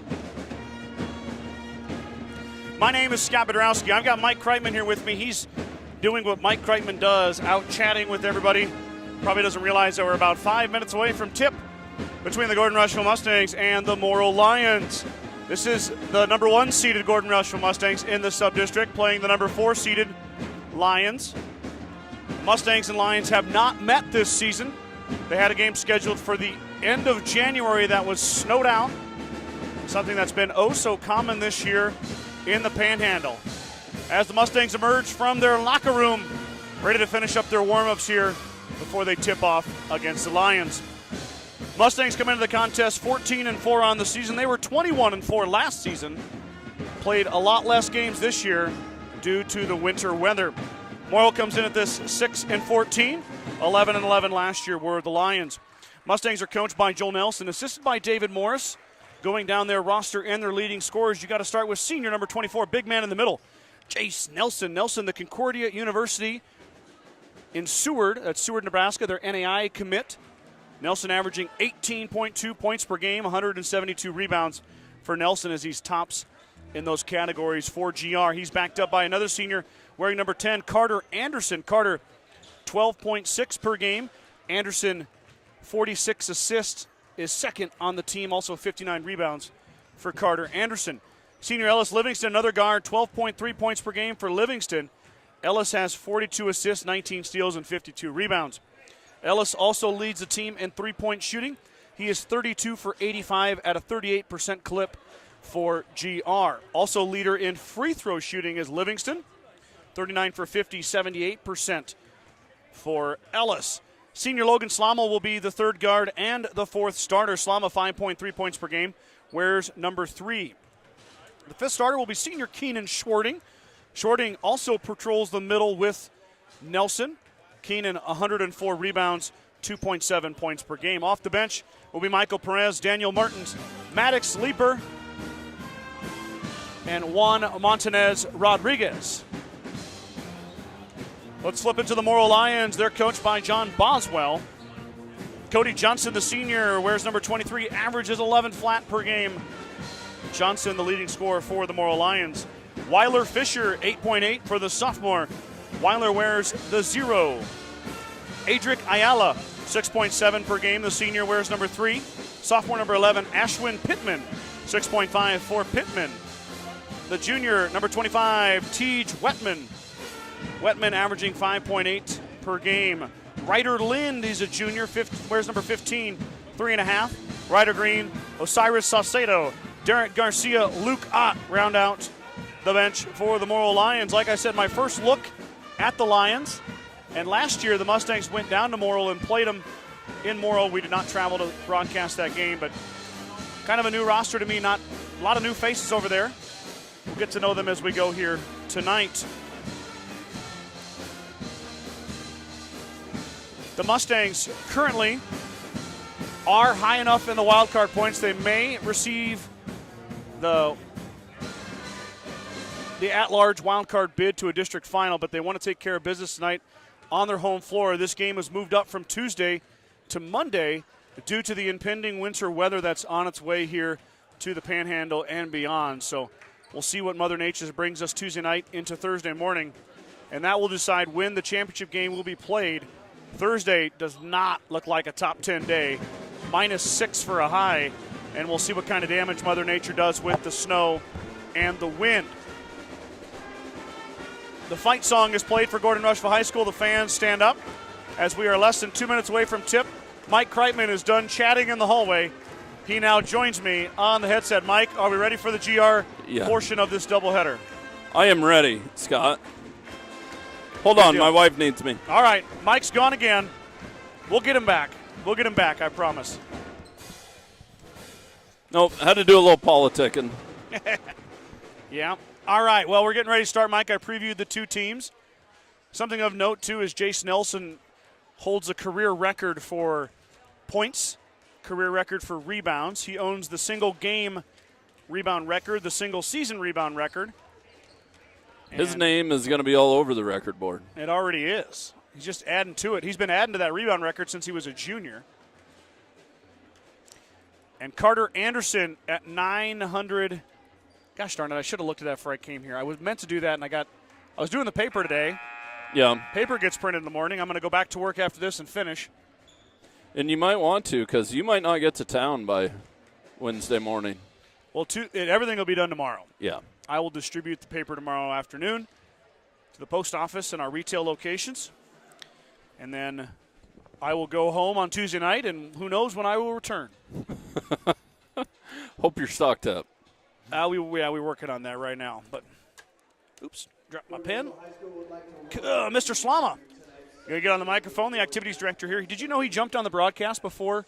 Yeah, I saw him. Yeah, he wanted to get on the mic. And get out of here, Casey. This is my job.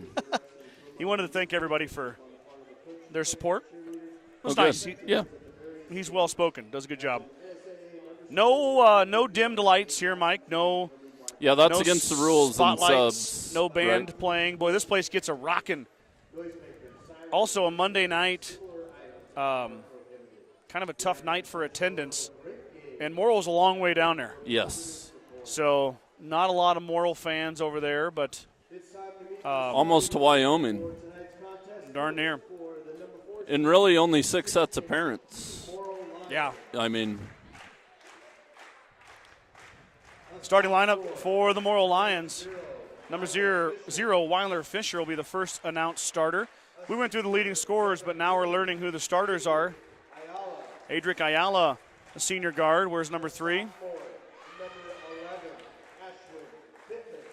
Ashwin Pittman will be the third starter. Ryder Lynn, the junior, number 15. no, Morrill always had a little kids basketball tournament. Spent a lot of time in Morrill from 5th grade to 8th grade. Oh, really? Yeah, once a year. I believe that's Tej Wetman will be the 5th starter for Morrill.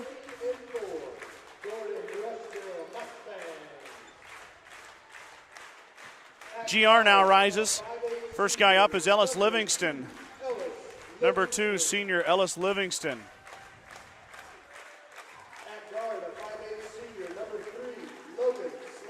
Logan Slama, the second guard. The senior wears number 3. The third guard is Carter Anderson.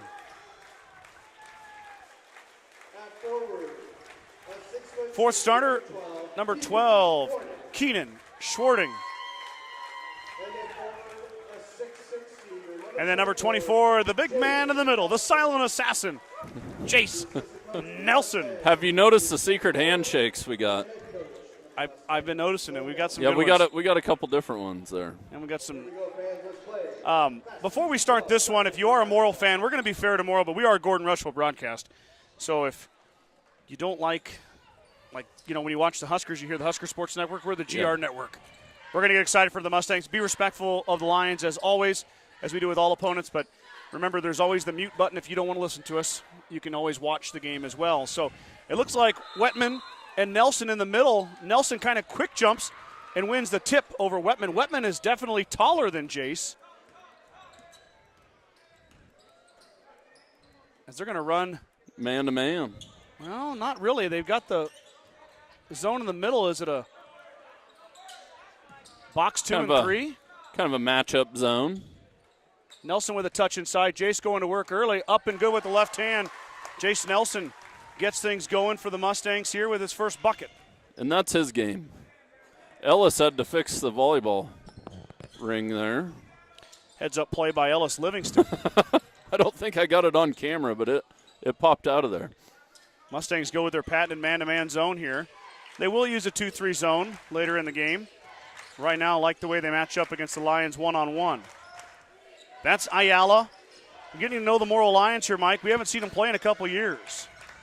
Did Ayala we play drives. Morrill this year? Well, it got canceled. Oh, okay. Was supposed to be here. Ayala traveled with it. Turnover Lions. Back to GR it goes. And Mike's favorite cheer There it now is. rings out from the cheerleaders. You walked. Slama dribbles into the Morrill defense. Now looks for Nelson. Ball is swatted away by Wetman. Got a timeout by Morrill. 6:51 to go first quarter. And, wow, it's a quick timeout. Yeah, there's something Coach Boswell saw. Yeah, I was before you jumped on, I was mentioning that I haven't seen Morrill play in a couple years. No, it's been a while. I think last time, I remember right, last time we watched Well, them obviously play, they come here every other year. and they didn't come this year and then we didn't go down the year before. I think the last time we saw them play was 2 times here, 3 years ago, and the second time they beat the Mustangs in the opening round of the WTC tournament. Yes, because we've only gone to WNCC the last 2 years. Yep. So I think I'm right on that one.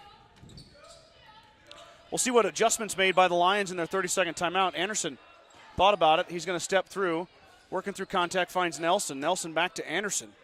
Mustangs will reset their offense, looking to get things going. Anderson wants to drive up and over and good.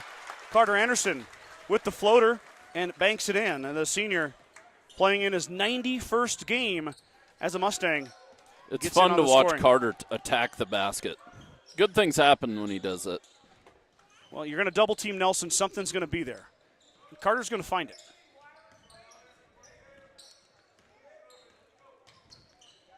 A couple of senior guards doing battle out there, Livingston and Ayala. Ayala's going to drive up over Livingston. Livingston blocked him. Slama cleaned it up. Up ahead now, Anderson on the run out. Anderson spins into traffic, triple teamed. Looks for some help. He traveled with it.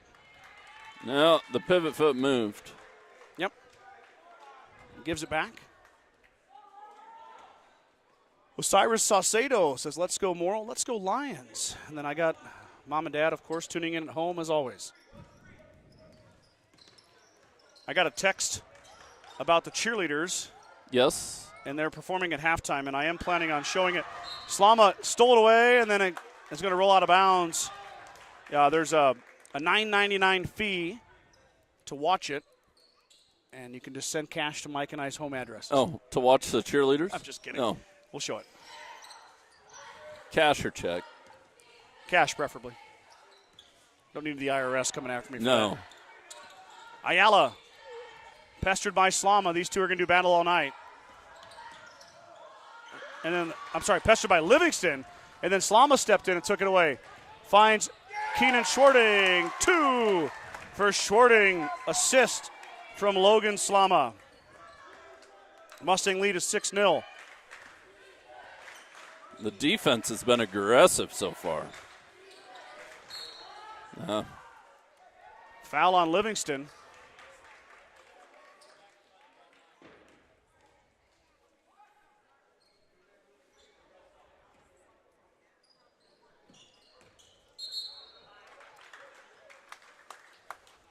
Looks like Ayala threw the pass off the line. Another timeout by Morrill here. 5:06 to go.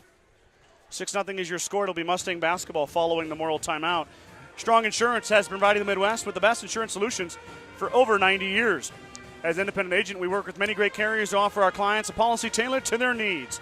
Great rates and even better coverages. Contact our office today at 282-0560 or stop by 224 North Main Street in Gordon. True Value of Gordon is your one-stop shop for all your essentials. Selection includes DeWalt cordless tools, propane heaters, and so much more. Stop by and see Kirby, Bobby, and the gang at 217 North Main in Gordon. At the First National Bank of Gordon, we are investing in our customers' financial success. Celebrating over 130 years of service and commitment to our communities, we make all decisions in-house to meet your needs.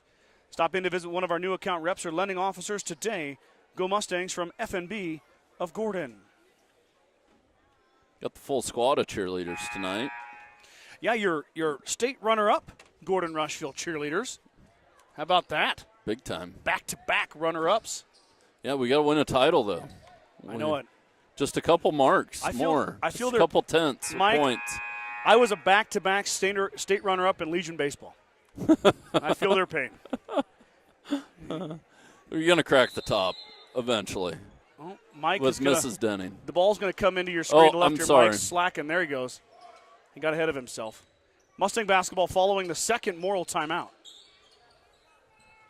Morrill and Gordon-Rushville using their timeouts very differently, as Coach Nelson doesn't really use a timeout. Livingston to Nelson. Some nifty ball handling in a dime. Ellis goes around the world and then drops it off for his teammate. One foul here in the first quarter. That's on Ellis Livingston. Skip pass inside, and Ellis took it away. But it's going to go off Livingston. It'll stay with the Lions.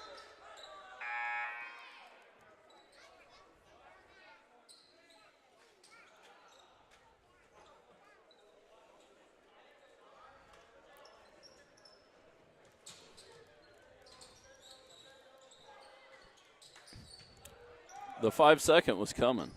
Yep, that pass is saved. Weiler Fisher now drives to the elbow. He's going to fire over Anderson and bank it in. Good-looking shot.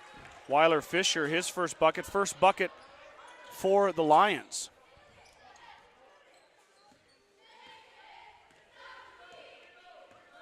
Slama will reset it. 4:06 to go here. Mustangs fresh off a win over Valentine. Now Logan Slama fires the triple.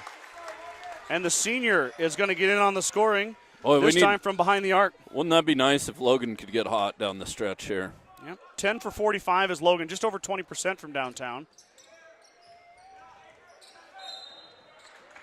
And Ayala stepped on the timeline, over and back.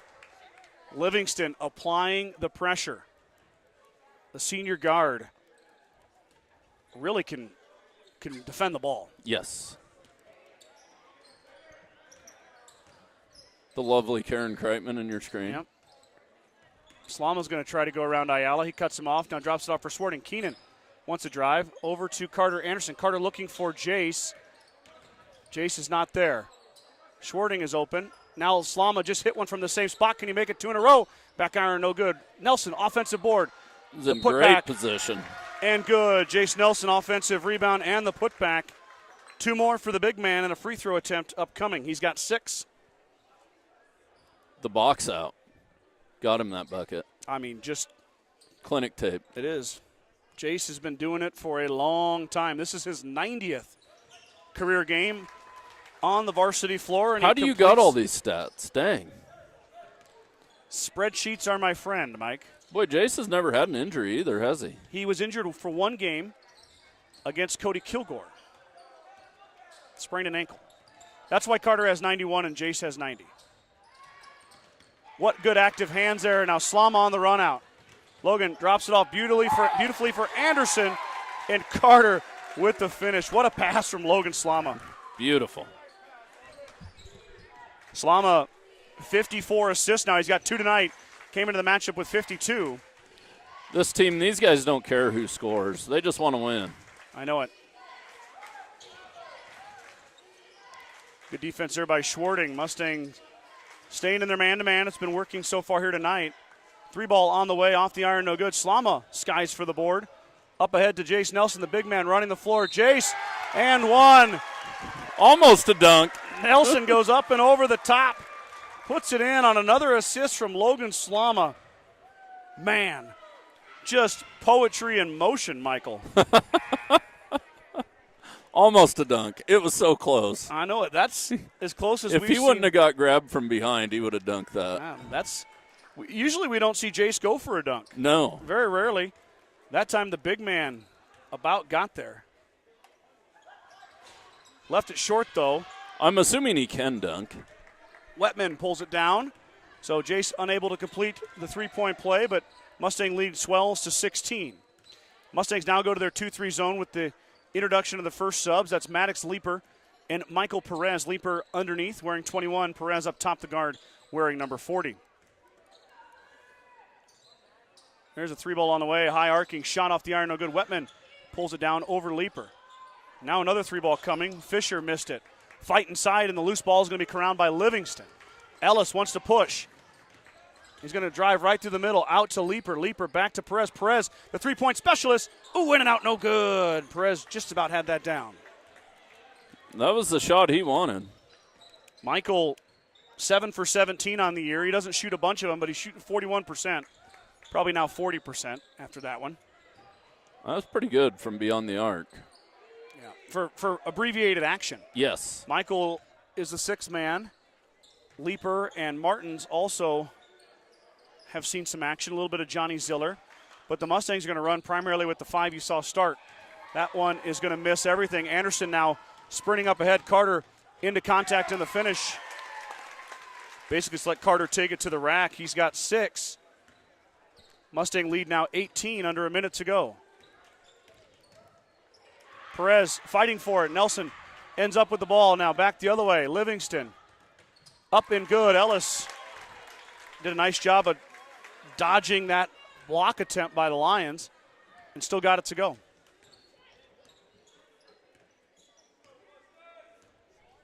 (22-2). The lead is 20.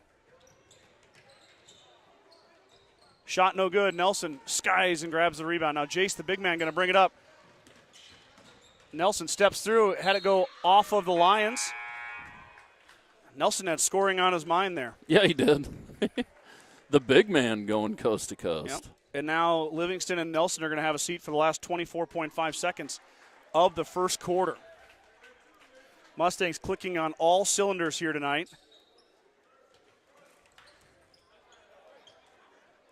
Anderson fires the triple. Back iron, no good. Rebound fought for inside. It's going to end up in the hands of Ayala. Ayala now working on Slama. Ayala plows over Slama, and Slama takes the charge. The senior got in position, set the feet, took the contact, and the ball is going the other way to the Mustangs. Great job by Logan there. Yeah. You know, we talk about charges. A lot of times it's a bang-bang play. It could go either way. Ayala that was out of control. Well, and Logan was completely set. Yes. 7 seconds to go now 5. Slama in the corner to Anderson. Carter's going to fire another triple. Iron no good. Up into the wires it goes, and that will end our quarter. Mustangs will carry a 22-2 lead into the second stanza. Did you just call it a stanza? I did. Is that all right? Yeah. That's nice. I like it. Change it up a little. Look at the Mustang cheerleaders go. I think I got them all in there. Your state runner-up, Gordon-Rushville High School cheerleading crew. How about that, Mike? You practice all year round. All these girls are in a multitude of activities. Yes. And then you get one chance. Just one shot. One shot. I mean, the basketball teams, the volleyball teams, the football team, wrestlers, multiple attempts, meets, games, tournaments. Cheerleaders, put all your marbles in the same bag. Yeah, but you could say the cheerleaders are competing at all the games. Yeah, they are. But still, for like a competition where you actually win, you get one shot. It's amazing. So a 6th place and a 2nd place finish. A shout out to our wrestlers. There was 5 GR wrestlers who went to state. Jace Friesman, Tucker Bannister, Kyler Vincent, Ashton Dane, and Curtis Ritgarn. Vincent wrestled hard, got 3rd in the 138, and then Dane fell just short in the championship bout. Lost 4-0 by decision, and was a state runner-up at 113. It's been a long time since we've had a state champ. It has. You know, I was going to look at that the other day. If somebody's listening, send me an email. I think Kirk. No, Dane Reddy, maybe his class. I'll have to look into that. Would have been the year after I graduated. That's the last one I can think of. Well, when I heard they're all out in the trophy case. Okay, I'll have to go look. 3 ball on the way is good. That's a good-looking high arcing shot from Weiler Fisher. He's got all 5 of the Morrill Lion points. No, Tanner Johnson. Was Tanner the last one? Yeah, I think so. I wondered about that.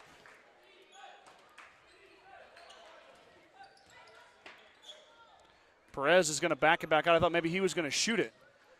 Nelson and Livingston having a seat still. Leaper gets a touch inside. Maddox in traffic, backs it back out. Mustangs taking their time here. Skip pass to Anderson. Carter with the blow-by. Carter up and over. Ooh, rolls just off.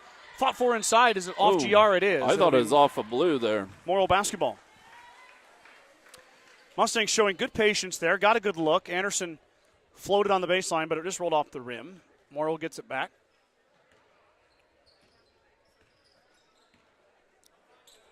Nelson, Livingston, and now Daniel Martins to the bench. to the scores table off the bench to check in. Back the other way, Mustangs working in their 2-3 zone. Deep 3-ball coming here. Off the rim, no good. How about Schwarting skying, but Leaper pulls it down. Mad Dog gets a rebound. Mad Dog. Yep, Mad Dog. That was Ryder Lind who fired that 3-ball on the other end. Slama's hit a triple. He'll elect to pass that off. Leaper back out to Slama, now to Anderson. Carter thought about it. Skip pass to Perez. Great ball movement tonight. Inside, outside. Yep, Mustangs with a little bit of a guard-heavy lineup here as Perez is going to fire the triple front iron. Michael still struggling to find his stroke. Leaper trying for the rebound, but it's going to be pulled down by Ashwin Pittman. Pittman now fires the 3. Straight on. Back iron, no good. Rebound by Schwarting. How about Keenan getting up there? Mustangs on the run out. It's when they do their best. Anderson with the nifty move. And the finish. He's got 8.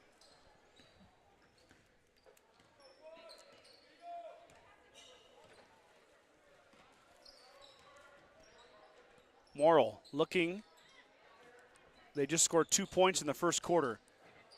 Back the other way. That's another shot up by Fisher, but off the iron, no good. Schwarting rebounds. Timeout, Coach Nelson. Full timeout. Wants to get them subs in. 5:26 to go here, second quarter. Full timeout for Coach Nelson. Bayard Propane is your local and family-owned propane supplier, and they are proud to support the Gordon-Rushville Mustangs and our area youth. Contact Bayard Propane at 360-3579 with any questions you have about how they can help with your propane needs. What are we doing down here? I'm not sure. We got a little basketball hoop Basketball. action. Well, that's fun, isn't it? Yeah. The cheerleaders are really cramping my ad reads. I know. I'm supposed to get my ad reads in here, and they're too much fun to watch. Grocery Mart, your locally owned hometown grocery store, is proud to support the Gordon-Rushville basketball teams. Stop down today to pick up all your grocery needs, including fresh meats and produce. Grocery Mart is open 7 days a week at 228 North Main Street in Gordon. The Sides in Millburn and Rushville is your headquarters for Bad Boy Mowers, Bad Boy Implements, and Montana Sheds. Don't forget about the full-service department for all vehicle repairs. That's Sides in Millburn and Rushville. Go Mustangs. We have confirmation on the last state champion wrestler. Okay, Tanner Johnson. Tanner Johnson. All right, there you go. You know, go get you a tractor from him at 21st Century. There we go. Maybe I will. One of our partner sponsors, Yeah. 21st Century. Yeah, I was thinking that when I was watching on Track Wrestling, of course, this past Thursday, Friday. I watched Ashton make a run to the state title, and I'm thinking, when's the last time we had a state champion? Yeah. You know, and Ashton had a really good shot, ran into a really good wrestler, but second place is nothing to shake your head at when it comes to wrestling.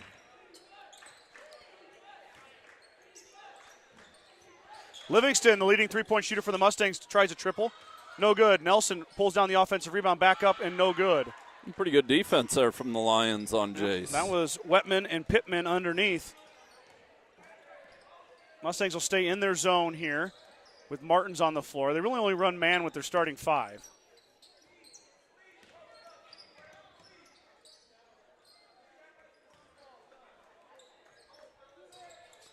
Ayala's going to shoot the 3, and he's going to hit.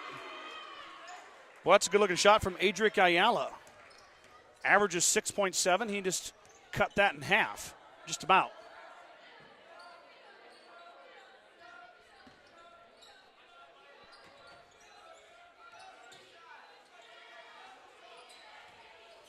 Livingston's going to try again. Don't leave him open, but he missed 2 in a row.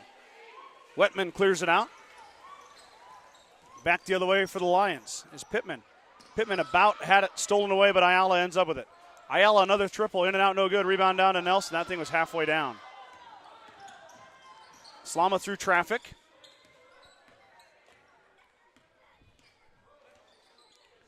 Nelson gets a touch. Jace just Power. willing his way to the rack in the finish.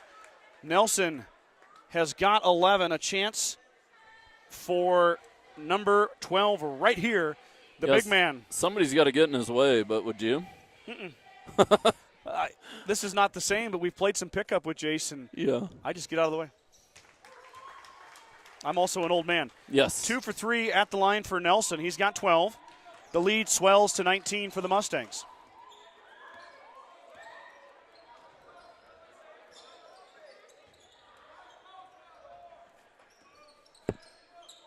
Shot up by Lind is good. A nice little jumper from the free throw line. Ryder Lind for 2, his first field goal. He averages 3.5, does the junior. Well, Morrill's only got 6 guys, so they're not going to go away. I mean, no.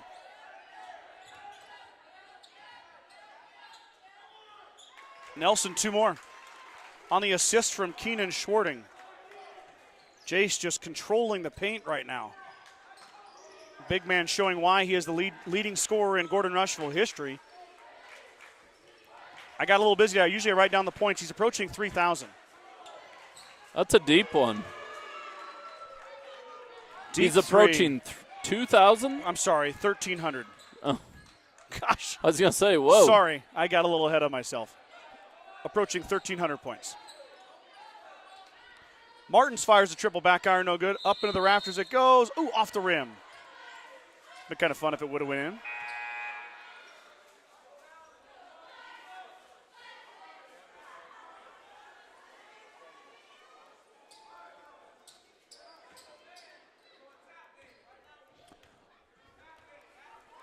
Also in my card collection, Scott, Hideo Nomo. Oh, yeah. There's a classic. It was an old one, too. Ayala to Lind. Lind to Nelson. Nowhere to go with it. Mustangs turn it over now. Quick pass up ahead. Carter corrals.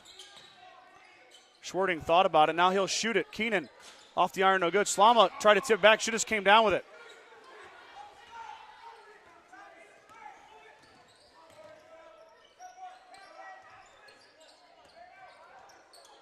Slama had a wide open look there, Mike. Yeah, I just know. Comes down. He shouldn't have tried to tip. He should have brought it down. Ayala working it around. Now out to Fisher. Fisher's hit a couple of threes, including one from about there. Nelson stepped in front of it. Up ahead to Schwarting. Keenan. You know, for a big man, Keenan can scoot. Yeah, he can move. He is fast in the open floor. Rather athletic. Mustangs with some really good team speed. Ayala fadeaway hit. Wow, that's a nice looking shot. That's a Steph Curry looking shot there. 5 for Ayala. 31-15. Lead is 16 now. As the Lions only scored 2 in the first quarter. Kind of came to life Yep, here. Got 13 in this stanza. There's your stanza again. I got to come up with a new word now. I've used it too much. Livingston looking for his first triple. Left it short. Schwarting inside. Got his man in the air, but he takes it to the floor. He'll be fouled. No shot. 5th foul on the Lions. Livingston uncharacteristically 0 for 3 he's kind of cold behind tonight. 3. Only 2 points for Ellis. He had 19 or 20 against Valentine on Friday night. Here comes one up. Oh, there it it worked. is. Nelson up and in. They didn't get to run it all the way through, but Jace has got 16 first half points.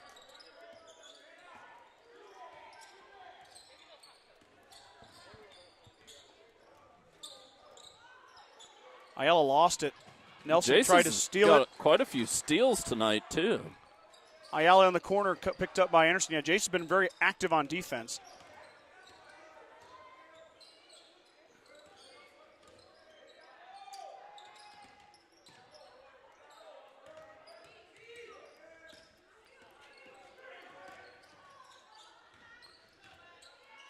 Inside touch for Pittman. Pittman ran off by Schwarting. Back out to Ayala. Now 20 seconds to go before halftime. Ayala's just going to pull it back and reset. The Mustangs looking to hold for the final 12 seconds. Ayala drops it off for Lynn. Slama hits the floor with Lynn. We're going to have a travel by Lynn. Mustangs get it back with 6.7. Well, there's a lot going on there. Really good defense by the Mustangs. Yes. Now 6.7. Mustang fans. They have time. Slama through the lane finds Anderson. Carter trying to hit one at the buzzer. Back iron no good. Tipped by Schwarting. Ayala comes away with it, but Ayala did not get it off in time. We're headed to halftime. Mustangs with a 33-15 lead. Mike and I will be back with second half action after. Oh, yeah, I'm sorry. Let's hold on. We've got cheerleaders coming up.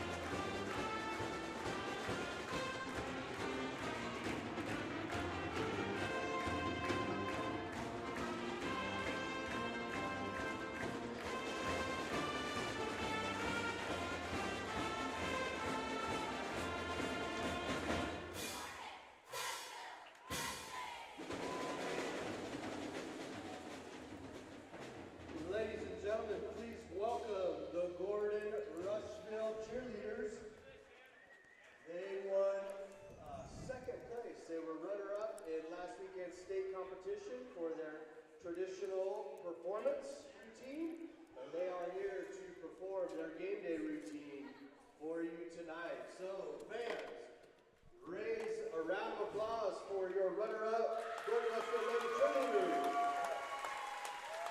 The hardware was on the floor, Mike. I saw it. Put that one in the case. It's going.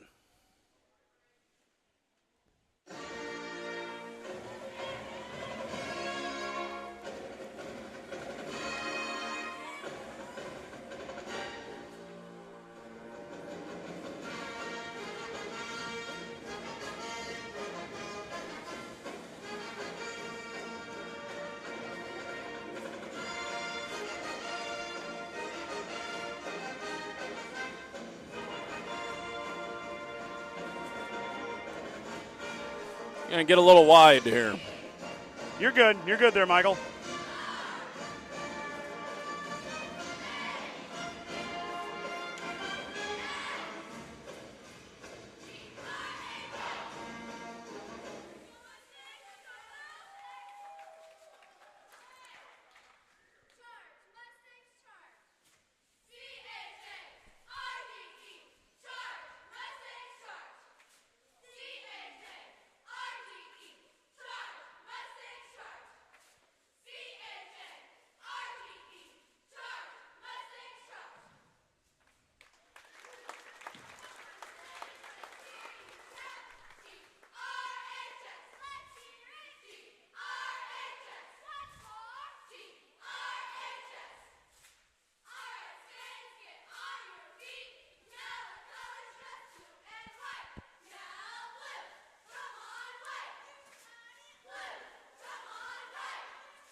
But wait, there's more. There is more.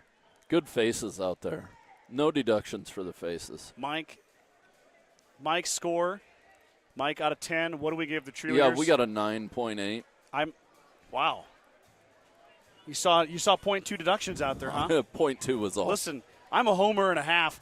10. 10. 10 for the Mustangs. All right. Great job, Gordon-Rushville cheerleaders. That's always fun to see. Hopefully everybody at home got to see that okay. You could hear it okay. Let's get back to our regular halftime stuff. Let's pay homage to these sponsors. Get ready for second half of basketball action right after this. Meet the one for you, the John Deere 1 Series Compact Utility Tractors.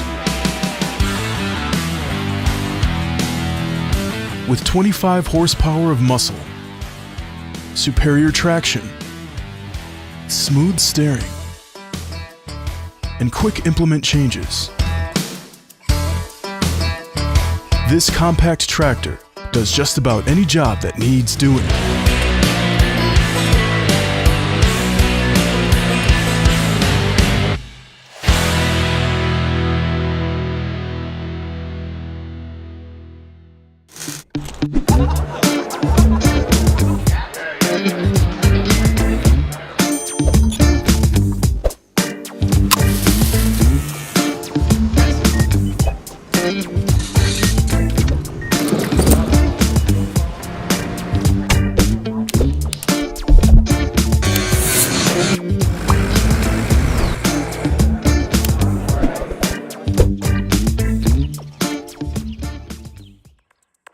dawn of every new day come countless new demands. At New Holland, we know the value of reliable planting. That's why our P-Series air carts and drills give you precise control over your seeding, increasing accuracy and yield. When it comes time to harvest, the CR Series Combine offers superior quality, minimal grain loss, and increased visibility. Challenges will vary from day to day, but your answers to them won't. New Holland, equipped for a new world.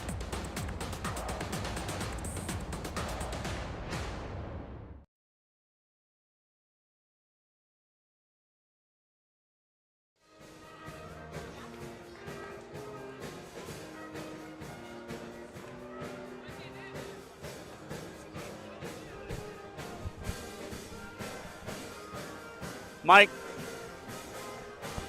Okay, Mike. All right. Here's your chance to shine right here. Okay. The band just played a song. You know what song that is?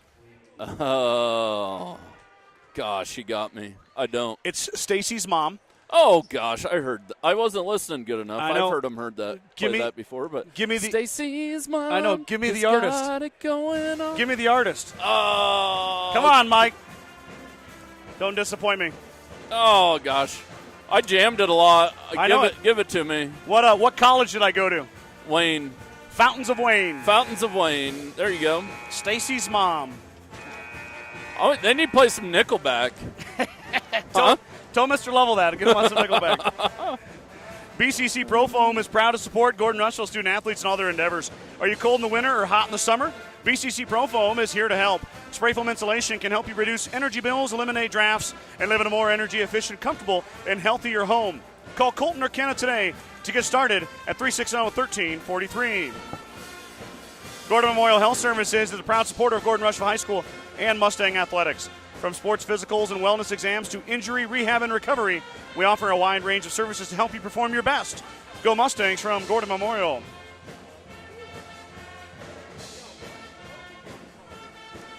Kreitman Trucking is a proud supporter of the Gordon-Rushville Mustangs on the court, on the field, in the classroom, and on the stage. Like anything in life, hard work and dedication ends in success. Good luck tonight, Mustangs from Kreitman Trucking. The Gordon Livestock Market would like to wish the Mustangs good luck this season with weekly cattle sales on Tuesdays and horse sales as advertised. Gordon Livestock has all your livestock needs covered. Call Tom or Patsatinas at 282-1171 to discuss your options today. Fuel Grill would like to wish the best of luck to all the Gordon-Rushville student athletes playing sports this winter. Whether it's before or after the game, Fuel Grill has all your needs covered for a night out. From delicious options on the menu or your favorite cold beverage.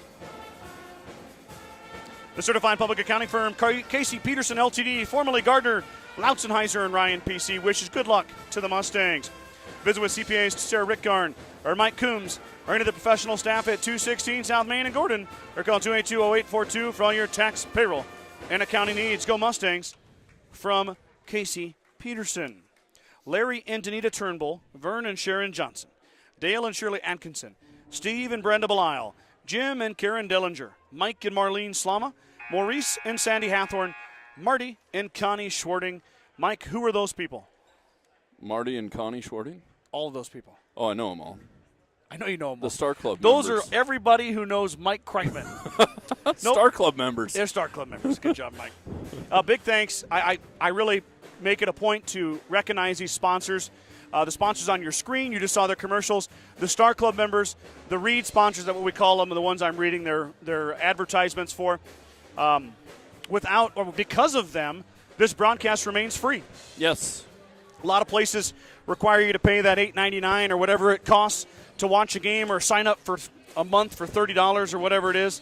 But through the cooperation of these great sponsors and this great high school and their staff, we are allowed to sit here tonight and bring you this broadcast for your viewing pleasure. The high school has been big time for us, too, to let us keep doing this. They could literally say no. Yeah, they could say no or charge us. We are not employees of the high school. No. I got to give you some guff. You kind of screwed up the program tonight. I know. I didn't do it. Oh, okay. I oversaw it, though. Anderson's going to fire. That one's going to rim out. Fought for inside, and Nelson's going to have it go off the baseline. Yeah, I see we duplicated Jace Nelson's name, but with the way he played, does he not deserve 2 spots in the program? Yeah, well, I don't know. I don't think it's really fair, really, to put him in there twice. You know, Mike, compared to the other kids. If you'd like to come down and work on the program sometime, you're more than happy to. I think Ryan wants the job. He can Alcorn. have it. It's his. Nelson clears the Ayala shot. Let's get back to basketball here. Skip pass. Wow. Kind of sloppy coming out here. Yeah, Slama a little bit too A little wild with greedy that there one. as Anderson went into one of the cheerleaders. I think everybody's okay. Everybody looks all right. Some giggling going on by the – they're like, ooh, the senior ran into Oh, me. he's sweaty. I bet he is. 3 ball off the iron, no good. That's Wetman who pulls down the rebound. Ayala clears. Working on Livingston. Ayala stops, he pops. Quick trigger, but too strong. Tipped around and corralled by Anderson. Anderson with Livingston on a bounce pass. Beautiful pass, but Livingston lost it. He was thinking about his move. Coach Nelson claps the hands, encouraging the Mustangs to clean it up.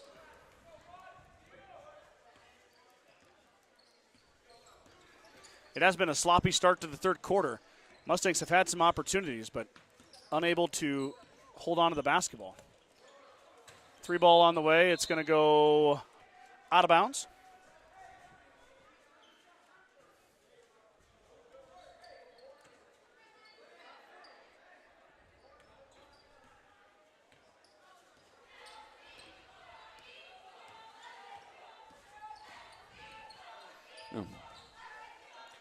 Got a little sidetracked there. Top of the key. Nelson full head of steam. That'll get your offense back on track. Send Jace Nelson into the middle. And the big man does what he does best. He scores. He's got 18. Well, he's on track for a big night. He's a man on a mission tonight. I think Jace went 4 of 12 against Valentine from the floor. Just had a tough time. Mustangs really looked flat against Valentine. Yeah. Able to get the win. It was a clunky game, a lot of fouls. But you know Coach Nelson this week in practice was looking for a better, or I guess, I don't know, did they practice over the weekend? I saw cars here. Maybe they did. Now Mustangs steal it away. Schwarting on the run out. On the pass from Slama and Keenan rolls it down. Whoa. Got a little fancy. Coach Nelson wouldn't have liked that if we missed that one. Yeah, whether or not they practiced between Valentine night, Coach Nelson's message was to clean it up. Yeah. The Mustangs have done that so far here tonight. Up 22 on the Lions here, third quarter. Little hiccup to start the third there, but.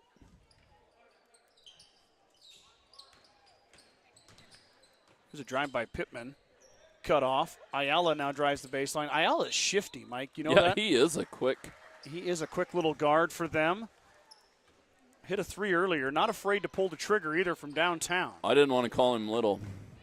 I did. I'm little.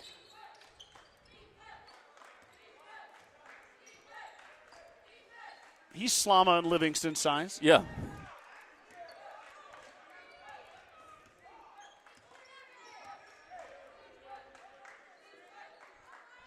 Mustangs being patient here. Working it around, getting their offense. Now a no-look pass to Nelson. Nelson's made a living on the baseline. There he goes again. That short corner's hard to defend. And you got to cut off the baseline when they catch it down there, and it's hard to get there when you're in that zone. Nelson's dissected his share of zones over the years. Going to look to continue to do that with Concordia next fall. Travel on the inside by Wetman. There's another college commit running out there, Mike. He's going to go play baseball, though. Who's that? Logan Slama. Oh, yeah, at Concordia. Yeah, Slama and Nelson are both heading to Concordia next fall to play basketball and baseball respectively. And Coach Nelson is going to take a timeout with 4:21 to go here in the third quarter. The Gordon Livestock Market would like to wish the Mustangs good luck this season with weekly cattle sales on Tuesdays and horse sales as advertised. Gordon Livestock has all your livestock needs covered. Call Tom or Patsy Tinas at 282-1171 to discuss your options today. Let's see what kind of tomfoolery is going on in our comments. Brenda Belisle says, looking good, Mustangs. Keep up the good work. Top fans. We got a whole line of top fans here. We got Brandon Goodrich, Derek Anderson, Carson Hinn, Trace Bagan having a conversation over our wrestling state champion. And Casey McConaughey tuning in too. Good luck, Mustangs. Thanks, Casey. Appreciate the message.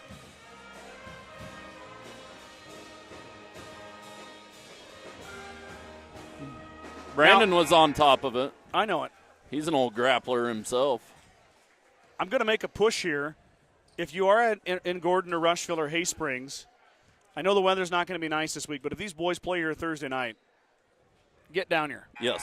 It's going to be the last chance, unless you travel, to watch these GR boys play in this gym. These are all seniors leaving here, this Yep. team. Most of them. Most Six of of them are all seniors. Yep. And I'm telling you what, you enjoy watching on the broadcast. We're happy to bring it to you, but it's even better in person. Any chance we get a home district game? It's got to be within 180 miles. Yeah, we're not. That's not going to happen. Slama backside rebound, looking for help. Now out to Livingston. Anderson missed the three. Mustangs get it back, though. Carter drives off the glass, too strong, tipped around. Nelson cleans it up, and Jace rolls it in. Good effort inside by Keenan 22, Schwarting. I think. 22 for Nelson. Schwarting, give him credit on that one, though. He fought for that rebound, got the deflection to Nelson. We need, like, them K signs you hang up for a pitcher, you know. We need some points. No? I've got it on my score sheet here. I'll hold that up. We need a lot of signs, Mike. Yeah. It's a 2. Ryderland, another jumper, is good. He's got 4. Back the other way now. There come the Mustangs. 3:20 to go. Patience here from the Mustangs. Carter finds Livingston. Ellis looking for his first triple. Back iron, no good. Ellis 0 for 4 from behind the arc. Ayala, the speedy guard, up ahead. We get called for a carry. Turnover by the Lions. Leaper and Perez check back in.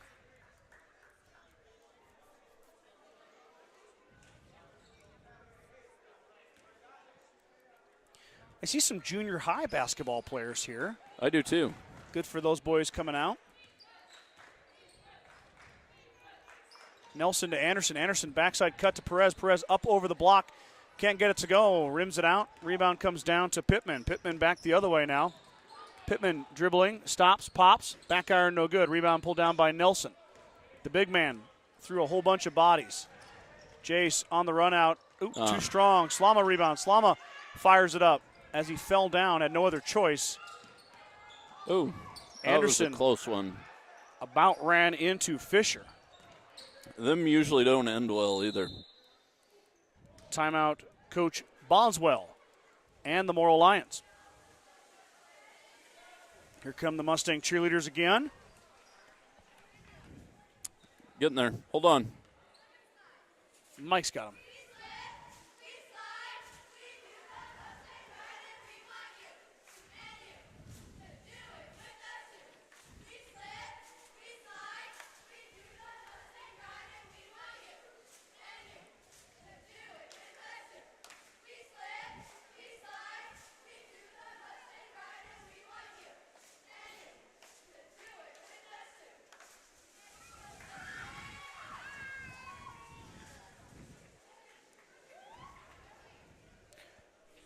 Great Beautiful. job by the cheerleaders.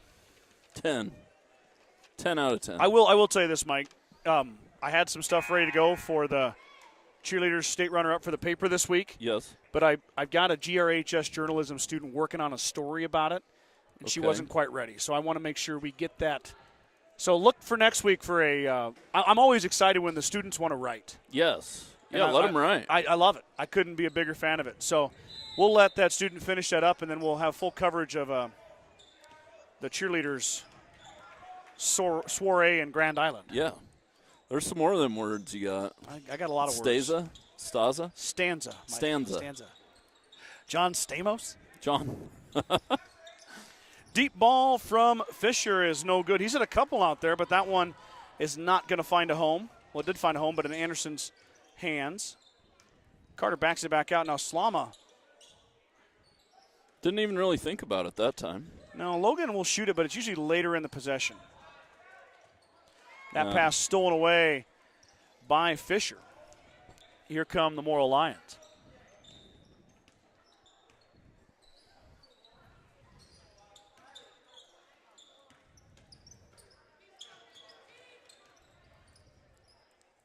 Morrill works it around.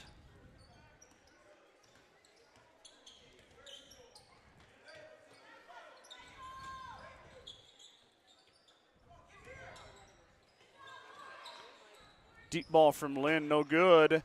Anderson gets another rebound. Carter on the run out, no numbers. Now he wants to push. Carter up and over, but I believe it was blocked by Wetman. Back the other way now. Ball is taken away by Slama. Logan on the run out. Ayala giving chase. Logan up and good. 2 more for Logan Slama. He's got 5. Nice looking layup there. I thought Ayala was going to go after him, but I did too. he let him go. So 45 seconds to go in the third quarter. Mustangs with a comfortable lead here, looking to punch their ticket to a home sub-district championship set for Thursday evening.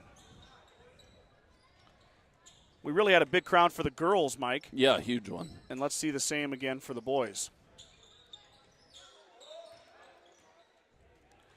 3 ball by Pittman is good. Morrill's Ashwin showing some Pittman. nice stuff tonight. Yeah.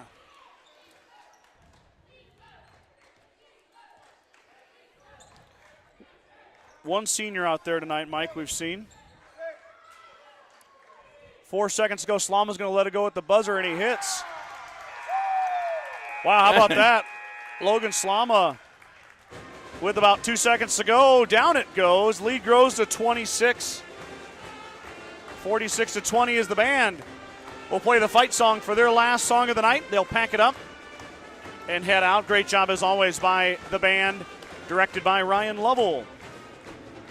Bacon Propane is your local and family-owned propane supplier, and they are proud to support Gordon-Rushville Mustangs and our area youth. Contact Bacon Propane at 360-3579 with any questions you have about how we can help with your propane needs. Grocery Mart is open 7 days a week and is proud to be your locally owned hometown grocery store. Stop down today to pick up all your grocery needs, including fresh meats and produce. Grocery Mart is located at 228 North Main Street in Gordon. Strong Insurance has been providing the Midwest with the best insurance solutions for over 90 years. As an independent agent, we work with many great carriers to offer our clients a policy tailored to their needs, great rates, and even better coverages. Contact our office at 282-0560 or stop by 224 North Main Street in Gordon.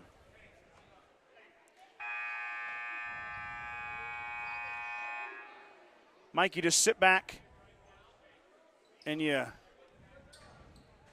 marvel at what these 5 young men, along with Michael Perez on the bench, have done for this program. Big time. Probably got. And thank them for all their hard work. They took some lumps as they grew up, but now all their hard work's kind of paying off for them. Yeah, past really, couple of years. Mother Nature probably robbed them of a 20-win season. Yes. For back-to-back years, but they're not going to complain about it. They're going to keep going to work. Yep. As Morrill works it around, Ayala's going to really fire. Not Looks much good. You can do. Front iron no good. Cleared by Nelson. Ayala's shot looked good, but it just caught the rim. Turn a little more, Mike, there. Whoop, sorry. Got a baby trying to climb up here. No, Quinn. She wants to be a cameraman. Yeah. Camera woman.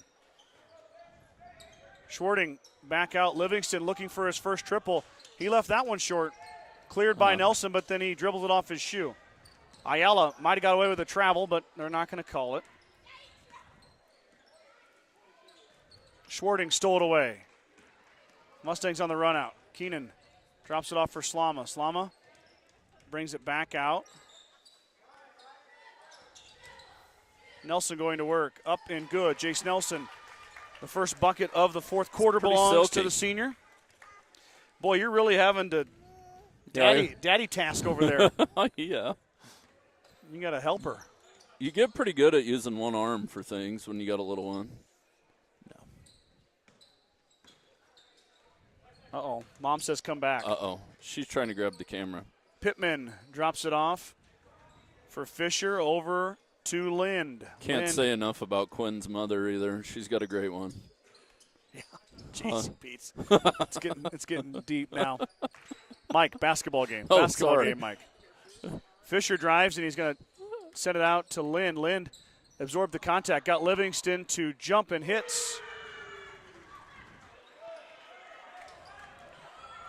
And Carter. Back the other way. Carter, while the Lions were celebrating the 3 ball, Anderson was running, and he's rewarded with 2 points.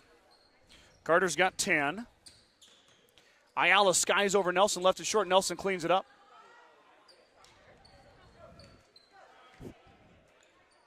Anderson down to Schwarting. Keenan out to Livingston. Ellis thought about it. Still looking for his first. Livingston instead is going to drive.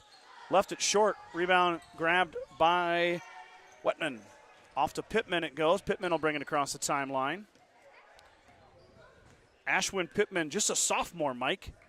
Yeah, nice-looking young team here for Morrill. Tall, long. Lind can shoot it. Lind's just a junior. They do lose Ayala, which will be a big loss for Morrill, just judging by what we've seen here in one game. I'm not an expert by any means, but maybe you are. Hardly. Ayala stops, and Nelson blocked it. Jace didn't bite on the pass fake, and he goes up and swats it away from Ayala. Martins and Leeper await at the scorer's table. Carter's going to let the triple fly. Got it. Mustangs really haven't had the three-point stroke tonight. No, it's been off a little. But they've had some good looks. Well, Slama's got the 2. He's knocked down 2 out of 3, I think. And Logan is 11 for 44 now. 11 for 46. Anderson made his first one there. Carter is the second leading three-point shooter. He came into this 30 for 88 at 34%. But Livingston, the leading three-point shooter, who's averaging 38%, is 0 for 4 tonight. So Mustangs a little bit off, but they've made up for it inside Nelson with 24 points, with most of them coming in the paint.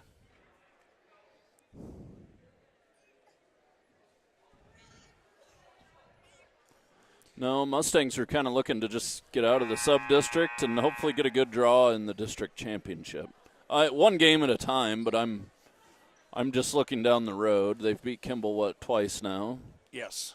But, anything can happen. Brad and I did a game where, we've seen Kimball play at a very high level, and they've got the athleticism. Yes. But we'll see what is in store. We got to get to Thursday night with this storm that's coming in. I wonder how that plays out. Well, I think if they play Friday, we won't be broadcasting here. We'll be going with the girls to the district final. So it'd be a bummer, but it is what it is. Lind is going to fire, and he hits again. Ryder Lind has got a pair of triples here in this half. Morrill's got 6 triples on the evening. 18 of their 26 has come from behind the arc. Beautiful pass from Anderson to Leeper. Carter's like, hey, man, you're supposed to shoot that. Put it up, Cannon. Carter fighting inside. He's blocked by Pittman.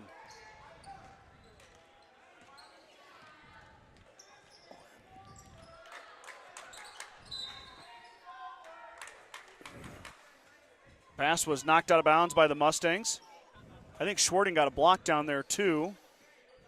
We had a little camera malfunction there. Yeah, Quinn doesn't know how to. She's in training. She wants that camera. Cut her some slack. Anderson took it away from Ayala. Carter on the run out. Lost it for a second. Got it back up and good. Carter Anderson 2 more. Carter all of a sudden's got 15. The senior is approaching 1,000 points. We'll have a updated number for you.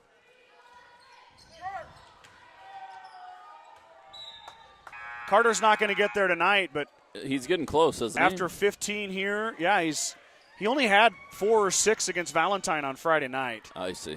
Which wasn't. That seems like a lackluster, kind of flat. You said. They were. Yeah. And Valentine is a very physical basketball team. They really muddy the waters. Yeah. But, Mustangs are going to run a pretty big line change here. Anderson's the only remaining starter in the game. Well, Joel knows he's about to 1,000. Carter would become the 5th Mustang in school history to have 1,000 points. Fellow senior Jace Nelson crossed that threshold earlier this year. Carter looking to join his teammate. And the Mustang bench is going to have to do it against the Morrill starters, as Morrill only suited 6 tonight. Yes. I see we got somebody wheeling around on a scooter for Morrill. Yep, we got a Quite the take. Young man in the boot as well, too. Or is that the gentleman with the scooter? I think so. Anderson to the rack. That shot is missed and corralled by Leeper. Johnny drives in, drops it off for Martins. Martins back out to Anderson. Carter working on Ayala, but he's going to dump it off for Daniel Martins. Ziller open for three. Johnny lets it rip, front iron, no good. Tipped around by Mad Dog, but pulled down by Wetman. Back the other way, Ayala, no numbers, but he's going to drive anyways. Through the lane, hangs, no good. Rebound down to Leeper. Leeper looking for Anderson, finds him. Carter on the run out. Does he push it here? Timeout Coach Nelson as Juan Montanez Rodriguez is going to check into the game. Carter's done. 17 for Anderson. Nelson's going to finish with 24. Livingston finishes with 3. Slama finishes with 8. Schwarting finishes with 6. So all the scoring coming from the starters for GR.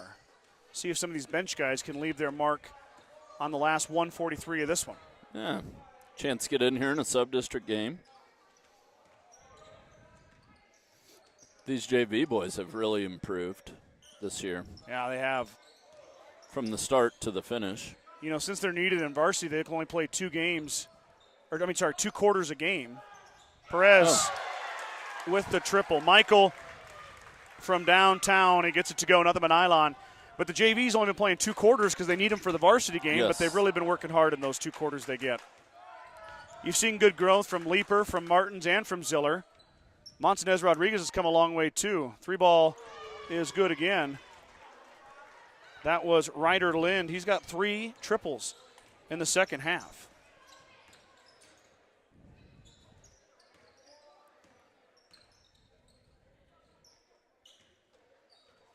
Martins tried to sneak it into Leeper, but Ayala was not fooled. And Leeper wasn't really ready either. Lynn's going to fire again. That one rolls in and out. It goes off Pittman. It'll be GR basketball. 38 seconds to go. Mustang fans, if you are in the area, mark 6 p.m. on Thursday night on your calendars. Get to this gym. And cheer these boys on. Pay the entry fee. Buy yourself a hot dog and a Pepsi. Have a seat. Enjoy the action.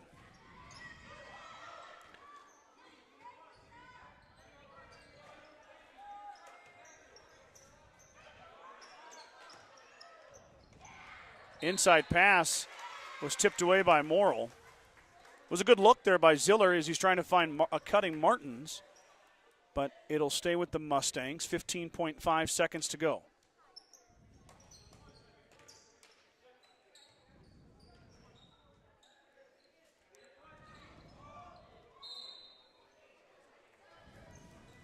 Perez tried to sneak it into Montanez Rodriguez, but it's going to be tipped away again by Morrill.